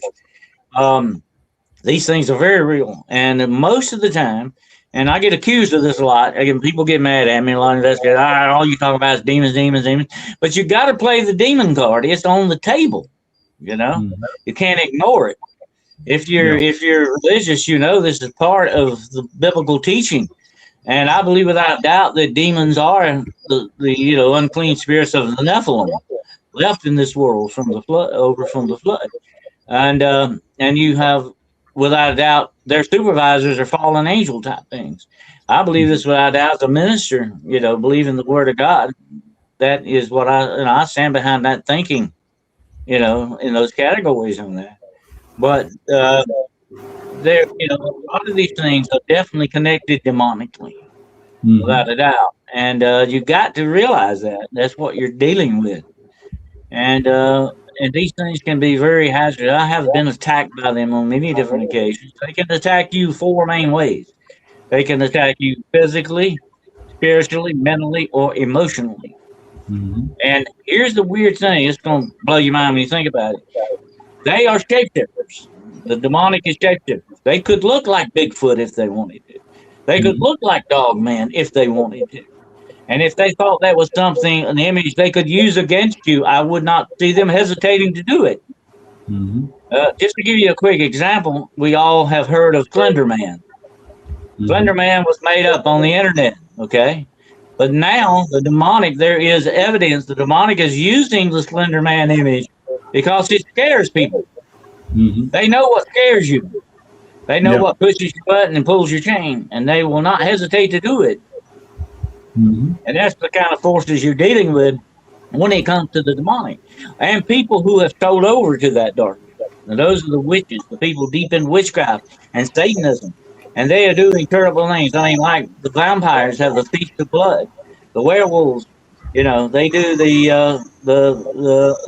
have a ceremony where they do I'm not going to get deep into that. It's a different thing, but they do it with children. Okay, they use Mhm. children to do these things. They do horrible rituals to acquire this terrible power and to go deep into the darkness to get it. And once you sell your soul, you're really no longer human. Mhm. That's one thing, in my own religious belief, that's what makes you human. You have a soul. And once you sell that soul or give that soul away, whatever you do with it, if you no longer have a soul, you're really no longer human. It's what like C.S. Lewis once said, very famous C.S. Lewis does. He said, if you ever see something that looks human but is not human, or something that once was human but is no longer human, keep your hand on your hatchet. Mhm. So basically, what he's saying here, you better be careful. Things are not what they appear to be. I was going to read you a little quick excerpt from my book. Um, I have the two books that I can recommend. The first one is called Beyond the Shadows, and the other one is The Road Unseen. I'm going to read you a quick excerpt from The Road Unseen, and it kind of goes into what we're talking about here.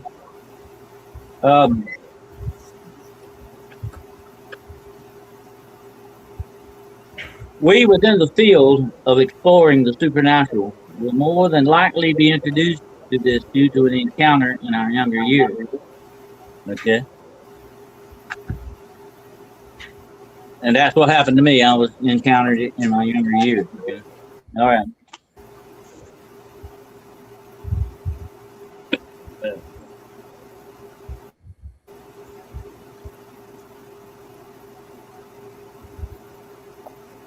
For many years, there have been rumors, perhaps even clues, to a shadow world beyond our own. This shadow presence is ever lurking behind almost every facet of our society and even our very civilization itself. Those involved deeply in the study of the supernatural and the paranormal have from time to time caught brief glimpses of this very secretive initiative. For some, this knowledge has come with a high price, and perhaps in some cases even a deadly one. This force hidden in the shadows is as old as the stars themselves, and it guards well the secrets of its nature and operation. It might well be that in the authors of what you're about to read, we could be putting our very lives and very well being at risk. We feel at this time that this knowledge needs to be known. Mhm. There is a thing in our world, and I write this in the book, that requires a mask. And it's the thing behind the mask that we chiefly need to be concerned with. What is that? And what is, playing these little games with it? And they can appear in many different ways and many different forms. And we don't really know unless we truly seek to find the knowledge of what it is we're dealing with in many aspects. And I think it's very important that we never lose sight of that. And that's what the demonic is to a certain extent. It is in every facet of our civilization. There's even evidence it has even compromised AI. Wherever mankind is, he has this shadow of the demonic with him in whatever aspect and whatever part of his civilization. And it's infiltrated our government. And many years ago, I was contacted by the CIA. And I actually met with him. It was the real CIA. He had the credentials and everything. And all he wanted to talk about, he kept asking me, was nothing but questions about the demonic. And I'm sitting there saying, why do you need to know this stuff? You're in the government. Why do you need to know this stuff? And it occurred to me, hey, they're dealing with it. They're messing around with this stuff. They're deep into it. Maybe too deep. Well, we know. And he said something very interesting to me when they finished the interview. He said, how would you like to come work for us? He said, we're looking for people with supernatural talent. I'm thinking, my God, what have you got working for you? You got vampires and werewolves, where you got witches working for you. Well, what? I said, no thanks, I'm busy. I don't have time to put in that. Mainly because I knew that their retirement plan goes through the morgue, usually most of the time. Yeah. That's why I didn't want to hook up with them. But that was a very interesting thing for me to find. Why do you need to know about demons? You know? Mhm. That, you know, and like I've told people over the years, the things that I've found out, the things that I know, that's why I don't sleep well at night anymore. If you use the things I know, and I'm not saying that to be dramatic, okay? It's not a good knowledge to a certain degree, you know, to know what you know and how to affect the world around you and the people in that way. Um, to me, it is a dark. It's not a happy knowledge to have, but it is a good knowledge to have to be forewarned, just to be forearmed against these things, you know. And I found over the years that, and having been attacked by them and dealing with people who have been attacked by them, that need help from these spiritual forces, that a lot of this stuff is. And here's the weird part about it all. I'll end with this. The weird part of it all of this is really weirdly connected. And somebody asked me, how is it connected? Because we are connected. Mm-hmm. And that's how it's connected. Kind of weird to think that, but that's the philosophical part of it. I guess I'm going to wax philosophical. There you go. That's the connection. But they're connected to us in that way, too. Yeah. That just talking about the skinwalkers and all of that stuff. They had it's been a year or two. I watched a guy. He was actually on part of the police force on the reservation out west, and him and his partner's job was to track down the skinwalkers and the shapeshifters, because to get that far up and to get that power, you had to kill somebody you loved. And so whenever they would find a murder, but one of the family members would be missing or whatever, they would know what was going on, and they would start looking for them. And he said they've actually shot coyotes, and the coyote turned into a human after they shot it. I'm retired law enforcement, and when I was in law enforcement, we had to take classes on ritual murder and stuff like that to stay up on that. And I have had, while I was a police officer, I've had, you know, several instances where we run into supernatural type things that went on. I think there was one time actually, we were called to an old mill, cotton mill. It was very close by where I live, and there was a sub basement to this cotton mill, and the watchman had called us, you know, and I had a rookie cop with me then.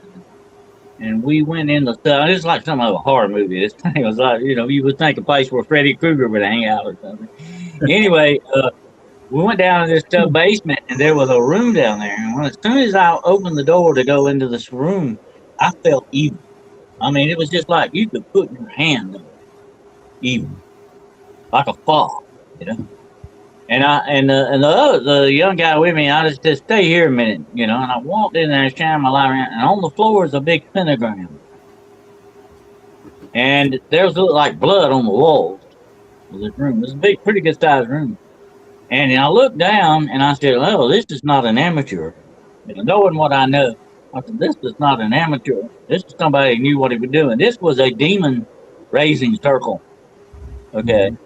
And here's the bad thing. Something very bad had happened in that room, because that circle was broke. You don't ever break the circle, or something bad will happen to you when you do this stuff, okay? And I said, oh, God, there's something very bad happened in this room. I don't know whether that's animal blood or human blood, I don't know, you know. But that's weird. But I could not say it was a crime scene because there was nobody there. I mean, there was nothing. It was just that, you know. Mm-hmm. And like I said, I didn't know if the blood could have been brought in and splashed or whatever it was. It was blood because, you know, I could tell what it was. So the other cop said, what's in there? I said, never mind, you don't know. Just forget about it. I knew something very bad had happened in that room. And here's the clincher to that. About 2 weeks later after this happened, that mill burnt down. And I have known things over the years. This is freaky. places of evil like that, or where very bad things happen or have happened. And I've seen this happen in graves, cemeteries. I've been in cemeteries where these ceremonies have taken place, and in woods, in the forest. And I would advise people like Angie and all the rest of us that go out in these woods, if you come upon ritual sites, get the heck out of there immediately, because they guard these sites, not only physically but spiritually as well. Okay, they're very bad places to be, but like with buildings and stuff like that, it seems like God doesn't want them to remain on earth very long. He does, something happens to them, either struck by lightning or they burn down or whatever the situation. And that does not surprise me at all, because there are places of evil. Definitely, like I said, I could just feel that evil. Very real. And I knew when I saw that room, I thought something bad happened. Now, when you raise a demon, the demon's on the outside. You're on the inside. That's your protection. If you break that circle, you got a big problem.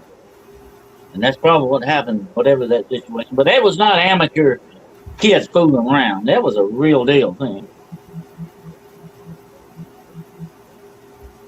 But I've had that happen several times during, when I was a cop. And also I worked at a hospital for about 30. You talk about a haunted place. Man. That's one of the most haunted places you could ever get in. Hospitals, they have a lot of stuff that go on with them. And, but over the years, some of the most fascinating things, I like the vampires, the werewolves, to me. As like I said at the beginning, when I was a monster kid, I never thought I would go up if I actually be looking for this thing out there, somewhere. And so that has kind of, been my career. That's the synopsis of what, I've been in. I've always known throughout my whole life, I've always been, partial to the things of paranormal, supernatural, ghost stories and stuff like that. But then begin to have your own experiences in it. It changes your perspective completely and sets you off on a different course. And there have been many instances where I've even seen a UFO very close up. And up until that point in time, I thought most of the time what people seeing can be explained, or it's just a misidentification of something. But that day that I saw that UFO, the triangular UFO, over my head close enough, I could hit it with a rock. It was completely silent. Everything I've ever seen fly, and that includes gliders, make a noise. This thing did not have a noise at all to it. It was huge, big as a football. Flew right over my head. The day I saw that changed my complete perspective on that. When it came to UFO. So when you turn the corner in your life, sometimes, you get a whole different look at things. It changes you, and hopefully most of the time it's a good thing. It gives you a different perspective and an understanding of what's truly in this world.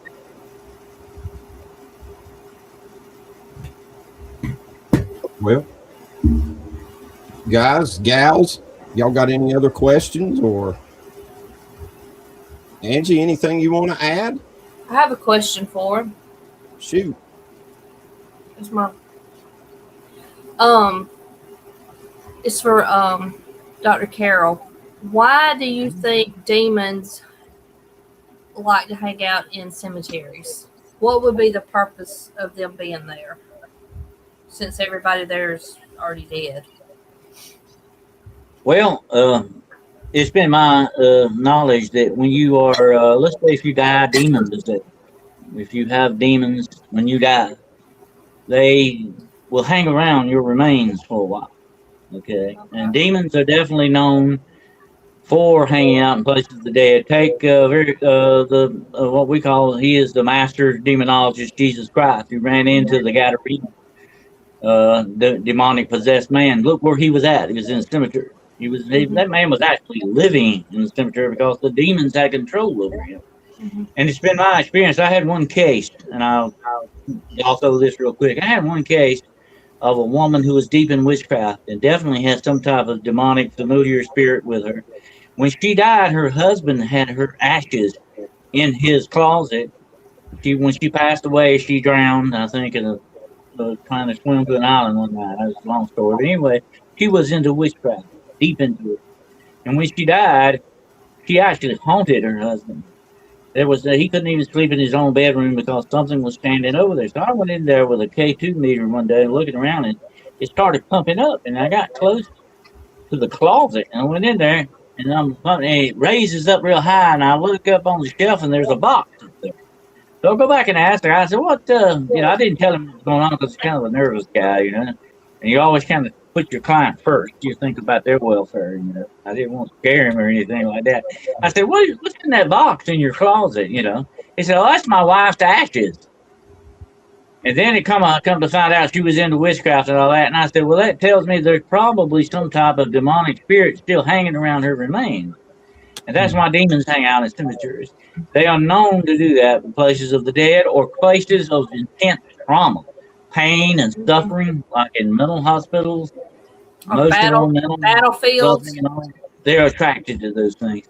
And here's a weird thing: a lot of dog man sightings are in cemeteries as well. And that explains the LBL to a T. Mm-hmm. And that's one thing that we've talked about on here is, if say back in the pioneer days, if you had that spirit, because I believe what the Bible says, there's only two. You're either going to have God's spirit or Satan. And if you don't have God's, then wherever you die at, just like the you was talking about the man that had the legion of demons, they wanted to go into the hog. Well, if you're out and died like she is talking about, on the battlefield or wherever, then that demon, that spirit can go wherever it needs to try to find a new body or whatever. Yeah. These are disembodied spirits. They are the spirits of the Nephilim that walk. They have never been human. They're inhuman things, okay? The Bible calls them unclean spirits. Why are they unclean? Because they're not supposed to be here. God never made Nephilim, okay? He never intended for that to happen. The union of angels and women. And this is something God did not want. This is something that crossed God's spiritual law line, okay, when that happened. So these things, they're not welcome in heaven, and there was no place in hell. They walk the earth, and they want to inhabit our bodies because they can live again through us in certain kind of weird way, to do that. That's why they want to inhabit us. But their very nature is destructive. I've had people ask me over the years, "I got demon in my house. Can I learn to live with it?" I said, "No, because eventually it will kill you. It will destroy you, and will have you destroy yourself in one way or another." Most of the time, demonic murder is very rare. You do not see actually demons kill someone outright. They will get you to do it to yourself. They kind of try to keep their hands clean spiritually, although they're still just as guilty. But that's the way they operate. They will get you to unalive yourself. That's the way they do it. Or give you a lifestyle that will help you do that. However, it may get you hooked on drugs or whatever the situation. I've seen a lot of people tonight, and I know of a lot personally, that are out there 6 foot under, put there by demonic forces, without a doubt. And that's how dangerous. That's why these things are so dangerous. They're very destructive to their own self and whatever their host may be. Just like with that incident when Jesus put them in the swine, and they ran down the hill and destroyed themselves. Mm-hmm. That's their very nature. They're all about that because they were destructive and corruptive beings. Once they walked this world, they were monsters. They came out of human women. They were not birthed like you and I were. They tore their way out of their mothers. This was the Nephilim. They were horrible things. They were like women were having babies that were like full-grown men.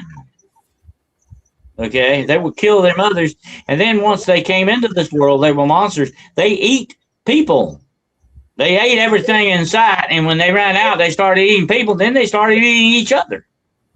That's the Nephilim. That's why they are unclean spirits. They have an unclean spiritual nature to them. Okay. Why do you think Go ahead, Rachel. I'm sorry. to hang out beside cemetery? That's okay. Go ahead. Go ahead. Why do you think that dog men tend to hang out by cemeteries? I think the reason for that is a lot of times there's a lot of evidence that these things are conjured up from the darkness. Did you know that there is a witch that other witches are afraid of? Skinwalkers are scared of this witch I'm about to tell you about. It's called a dream witch. And what it is, she can project her. She is the high as you go with a witch, a true mother of darkness, okay, is able to transcend her spirit to wherever she wants it to go. In other words, she can do the thing where you leave your body, and do that. And she can inhabit a animal. She can inhabit a person. She can attack you and come after you in your dreams because her spirit moves where she wants to. She's a very dangerous witch. Okay. And even other witches are scared of them because they have extreme dark power. And if they can possess animals, they can also possess a dog man if they wanted to. And do with it what they wanted. Or conjure one up from darkness if they needed it. And that's why I say a lot of these things, what we think we're looking at sometimes may not be the real thing. It may not be the real deal. If the Bigfoot you see or the dog man you see may not be what it appears to be. You got that card in the game to play with too. You understand?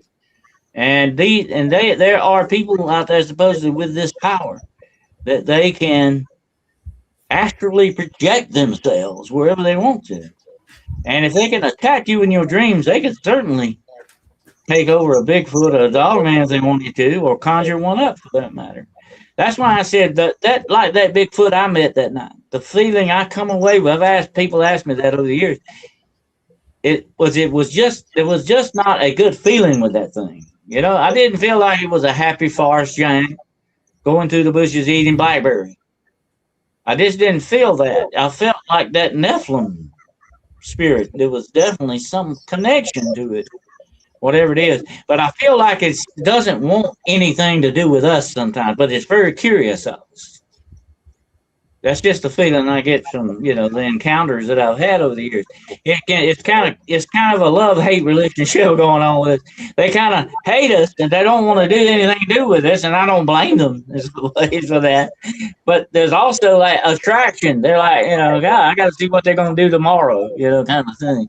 But, that's what I come away with that. But there are a lot of clues that, I've gotten reports of dog men appearing in jail cells talking to people. That's downright demonic in my book, no matter which way you look at it. Mm-hmm. Yeah. For sure. Anybody else? Mm-hmm. Miss I got Angie? a question. So you believe that Bigfoot is connected to the Nephilim? I believe without doubt that may be everything has a beginning. Everything has an origin. And I believe that may be his origin. No way. I'm not going to say he's inherently evil. I'm not saying that. I'm just saying that may be his origin. Look at Esau in the Bible. He was hairy as a monkey, definitely. Look at his story, And there are certain, like Nebuchadnezzar was turned into an animal for a while too. And so you got clues to this that are definitely, smoke. I don't know if the fire's there and all that, but the smoke is definitely there.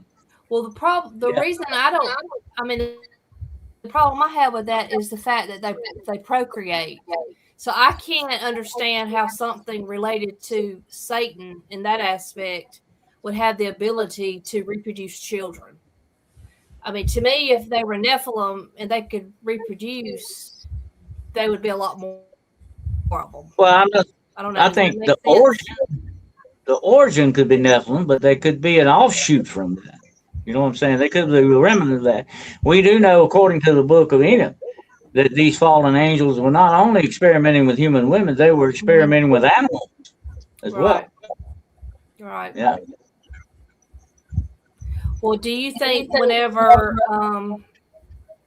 when I'm, go out in the woods, I always plead the blood of Jesus Christ. I don't just pray about it. I plead the blood. Amen.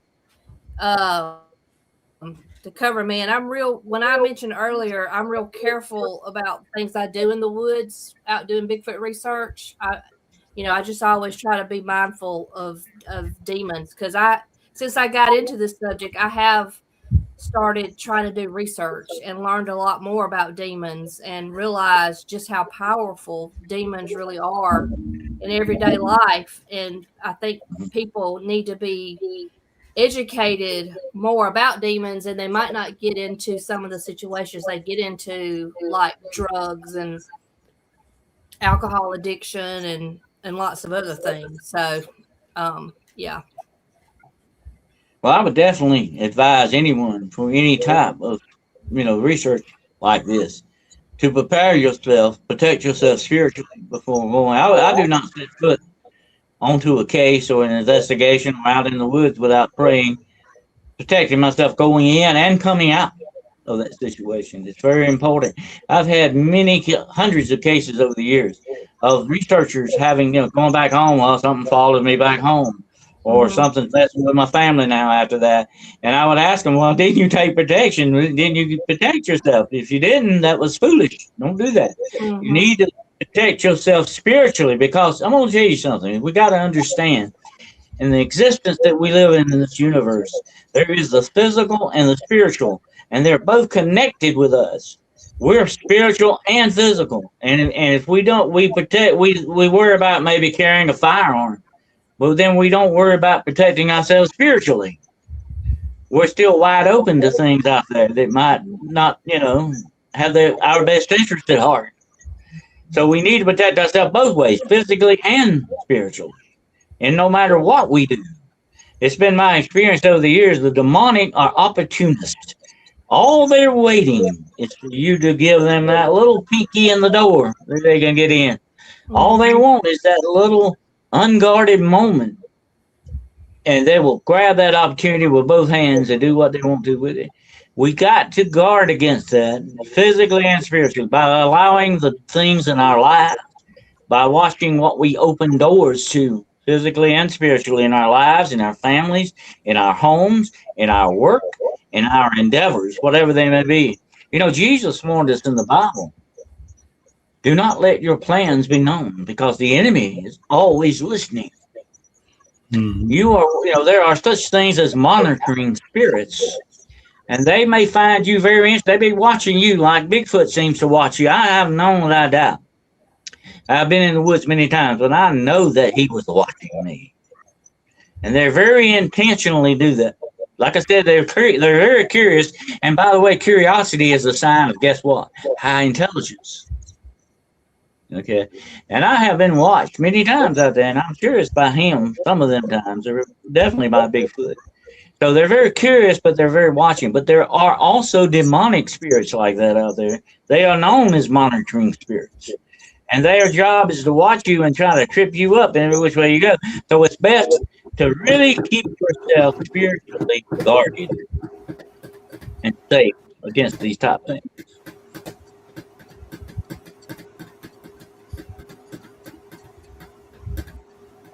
All right. What else y'all got for us? Angie, you can ask all the questions you want. I'll keep us here all night. You don't want to do that. I'm a question asker when it comes to demons and stuff like that. Well, So the question, I have a very inquisitive mind.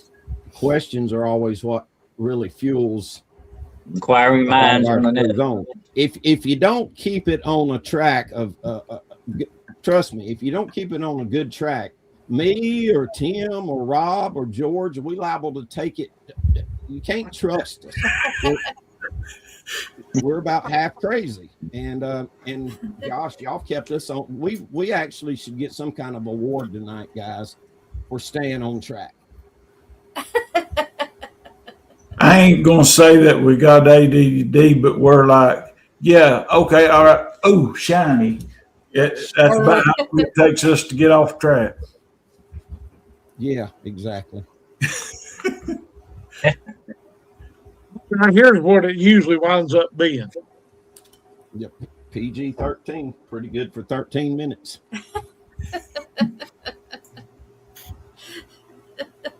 We've made it almost a little over 2 hours tonight. That's pretty good. This has been a great Hey. show. It has been a real good show.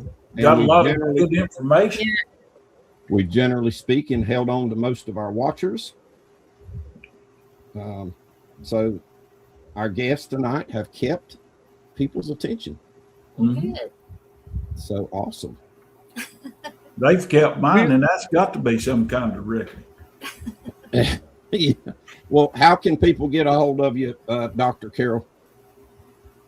Well, you can come over to my channel and subscribe and watch the shows over there. It's called Hunting the Shadows YouTube podcast channel. And I have a website, DennisWCarroll.com. You can check that out. And if you need to, I have a paranormal consultation service. I counsel and help people all over the world with different paranormal problems. You can also contact me through that website. My books, I was telling us the Beyond the Shadows and the Road Unseen. By the way, my good friend Barry Fitzgerald from Ghost Hunters International wrote the intro for one of my books. And they're available on Barnes and Noble and Amazon. Just look up the author, Dennis W. Carroll. And like I say, come over to Hunting the Shadows and subscribe. And tomorrow night at 8 o'clock p.m. Eastern Standard Time, I will be doing Interdimensional Dog Man. We're going to be talking about that on Hunting the Shadows. All right. Thank you. How about you, Miss Angie? How can people get a hold to you? Well, I'm on Facebook, but I also have a little page where I post just my reports. It's called Angie Goes Squatching. Is that on Facebook? Yeah. So y'all Okay. come follow me over there so I have some more followers. Awesome. We'll do that. And of I course, just post reports on it. Every once in a while, maybe a little bit of information. Angie and I are friends on Facebook, by the way. and you said the name of that page is Angie Goes. Squatching. Okay. All right. Well, fellers, lady, any of you NCI, y'all got anything else to add, or you got anything smart aleck that any of us need to say? Because we've all loaded up with some kind of comment at all times. Tell everybody about your encounter the other night, Miss Rachel.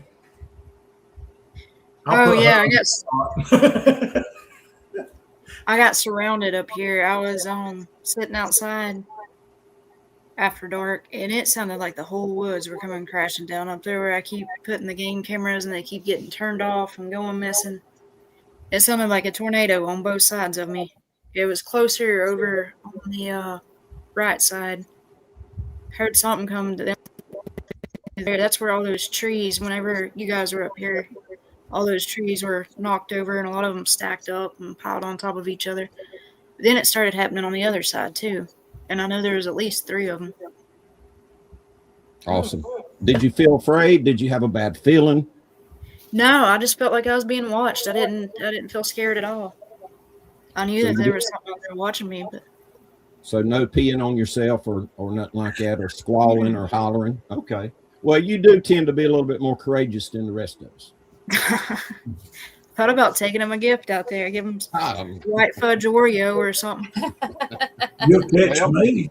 I was getting ready to say you put a white fudge Oreo out there in the woods and throw up a camera. Next thing you're going to see is a little red-headed stepchild kind of sneaking through the bushes. No, if there's white fudge Oreos involved, I'm busting there just as quick as I can so nobody else can get them. I'm going to have to try this white fudge Oreo. I ain't never had one. I've never tried one either. I keep hearing great things about them, though. Tim Dills is not only a disciple of Jesus and a spreader of the gospel of Jesus, he's also a spreader of the gospel of white fudge Oreos and Temu. Yeah. And a I used to order from Temu, but it takes so long to get it. I forgot I even ordered something. I won't even be excited about getting it anymore. It takes so long. I think they've sped up a lot now. Most of the stuff I order gets here within a week. Really? I won't say that I accidentally keep ordering things that I forgot I ordered because it ain't got here, but I do have about 15 or 20 fishing reels sitting on the shelf over there. Not to mention the 6 tackle boxes full of tackle because I forgot I ordered it. He's got Walmart sporting goods section in the glove box of his truck. That's true. That's a fact. I tell you what, if Timu ever gets white fudge covered Oreos, I'll be in hog heaven. You'll be the owner of Timu in about 15 minutes. You buy enough stock where they'll say, just hand him the keys to the building. There ain't no other way around it. Yep. Well, ladies and gentlemen, we appreciate everybody out there in the Cryptid Nation for stopping by and listening to North Carolina Investigates here on the North Carolina Investigates YouTube channel. We especially send out a absolute thank you and deeply honored for Dr. Forgot his name. Dennis Carroll and Miss Angie Williamson. My glasses, I'm going to have to change them. I can't see crap. But that's how come I forget his name that darn quick. I couldn't see it. I had to scoot the screen down a little bit and do a little bit of jerry rigging in order to get my screen to blow up so I could see. But anyways, you guys are welcome any given time. You want to come back on the show, we're tickled to have you. We're honored that you come hang out with us. And everybody, be good, behave, be pretty. And we're going to let our Uncle Vince take us out of here. Y'all be good. We'll see you on the next go around come Tuesday. No, I'm getting ahead of myself. We're going on Thursday. I've got Alzheimer's. Leave me alone. I've not been back to the nervous hospital in about 4 days, and I'm having DTs. But anyways, y'all be good, and we appreciate you. We love you. We'll see you on the next go around. Good night, everybody. Take us out of here, Uncle Vince. And bicycle. And bicycle. Darkness falls across the land. The midnight hour is close at hand. Creatures crawl in search of blood to terrorize your neighborhood. And whosoever shall be found without the soul for getting down must stand and face the hounds of hell and rot inside a corpse's shell. The foulest stench is in the air, the funk of 40,000 years. And grizzled ghouls from every tomb are closing in to seal your doom. And though you fight to stay alive, your body starts to shiver. For no mere mortal can resist the evil of the thriller.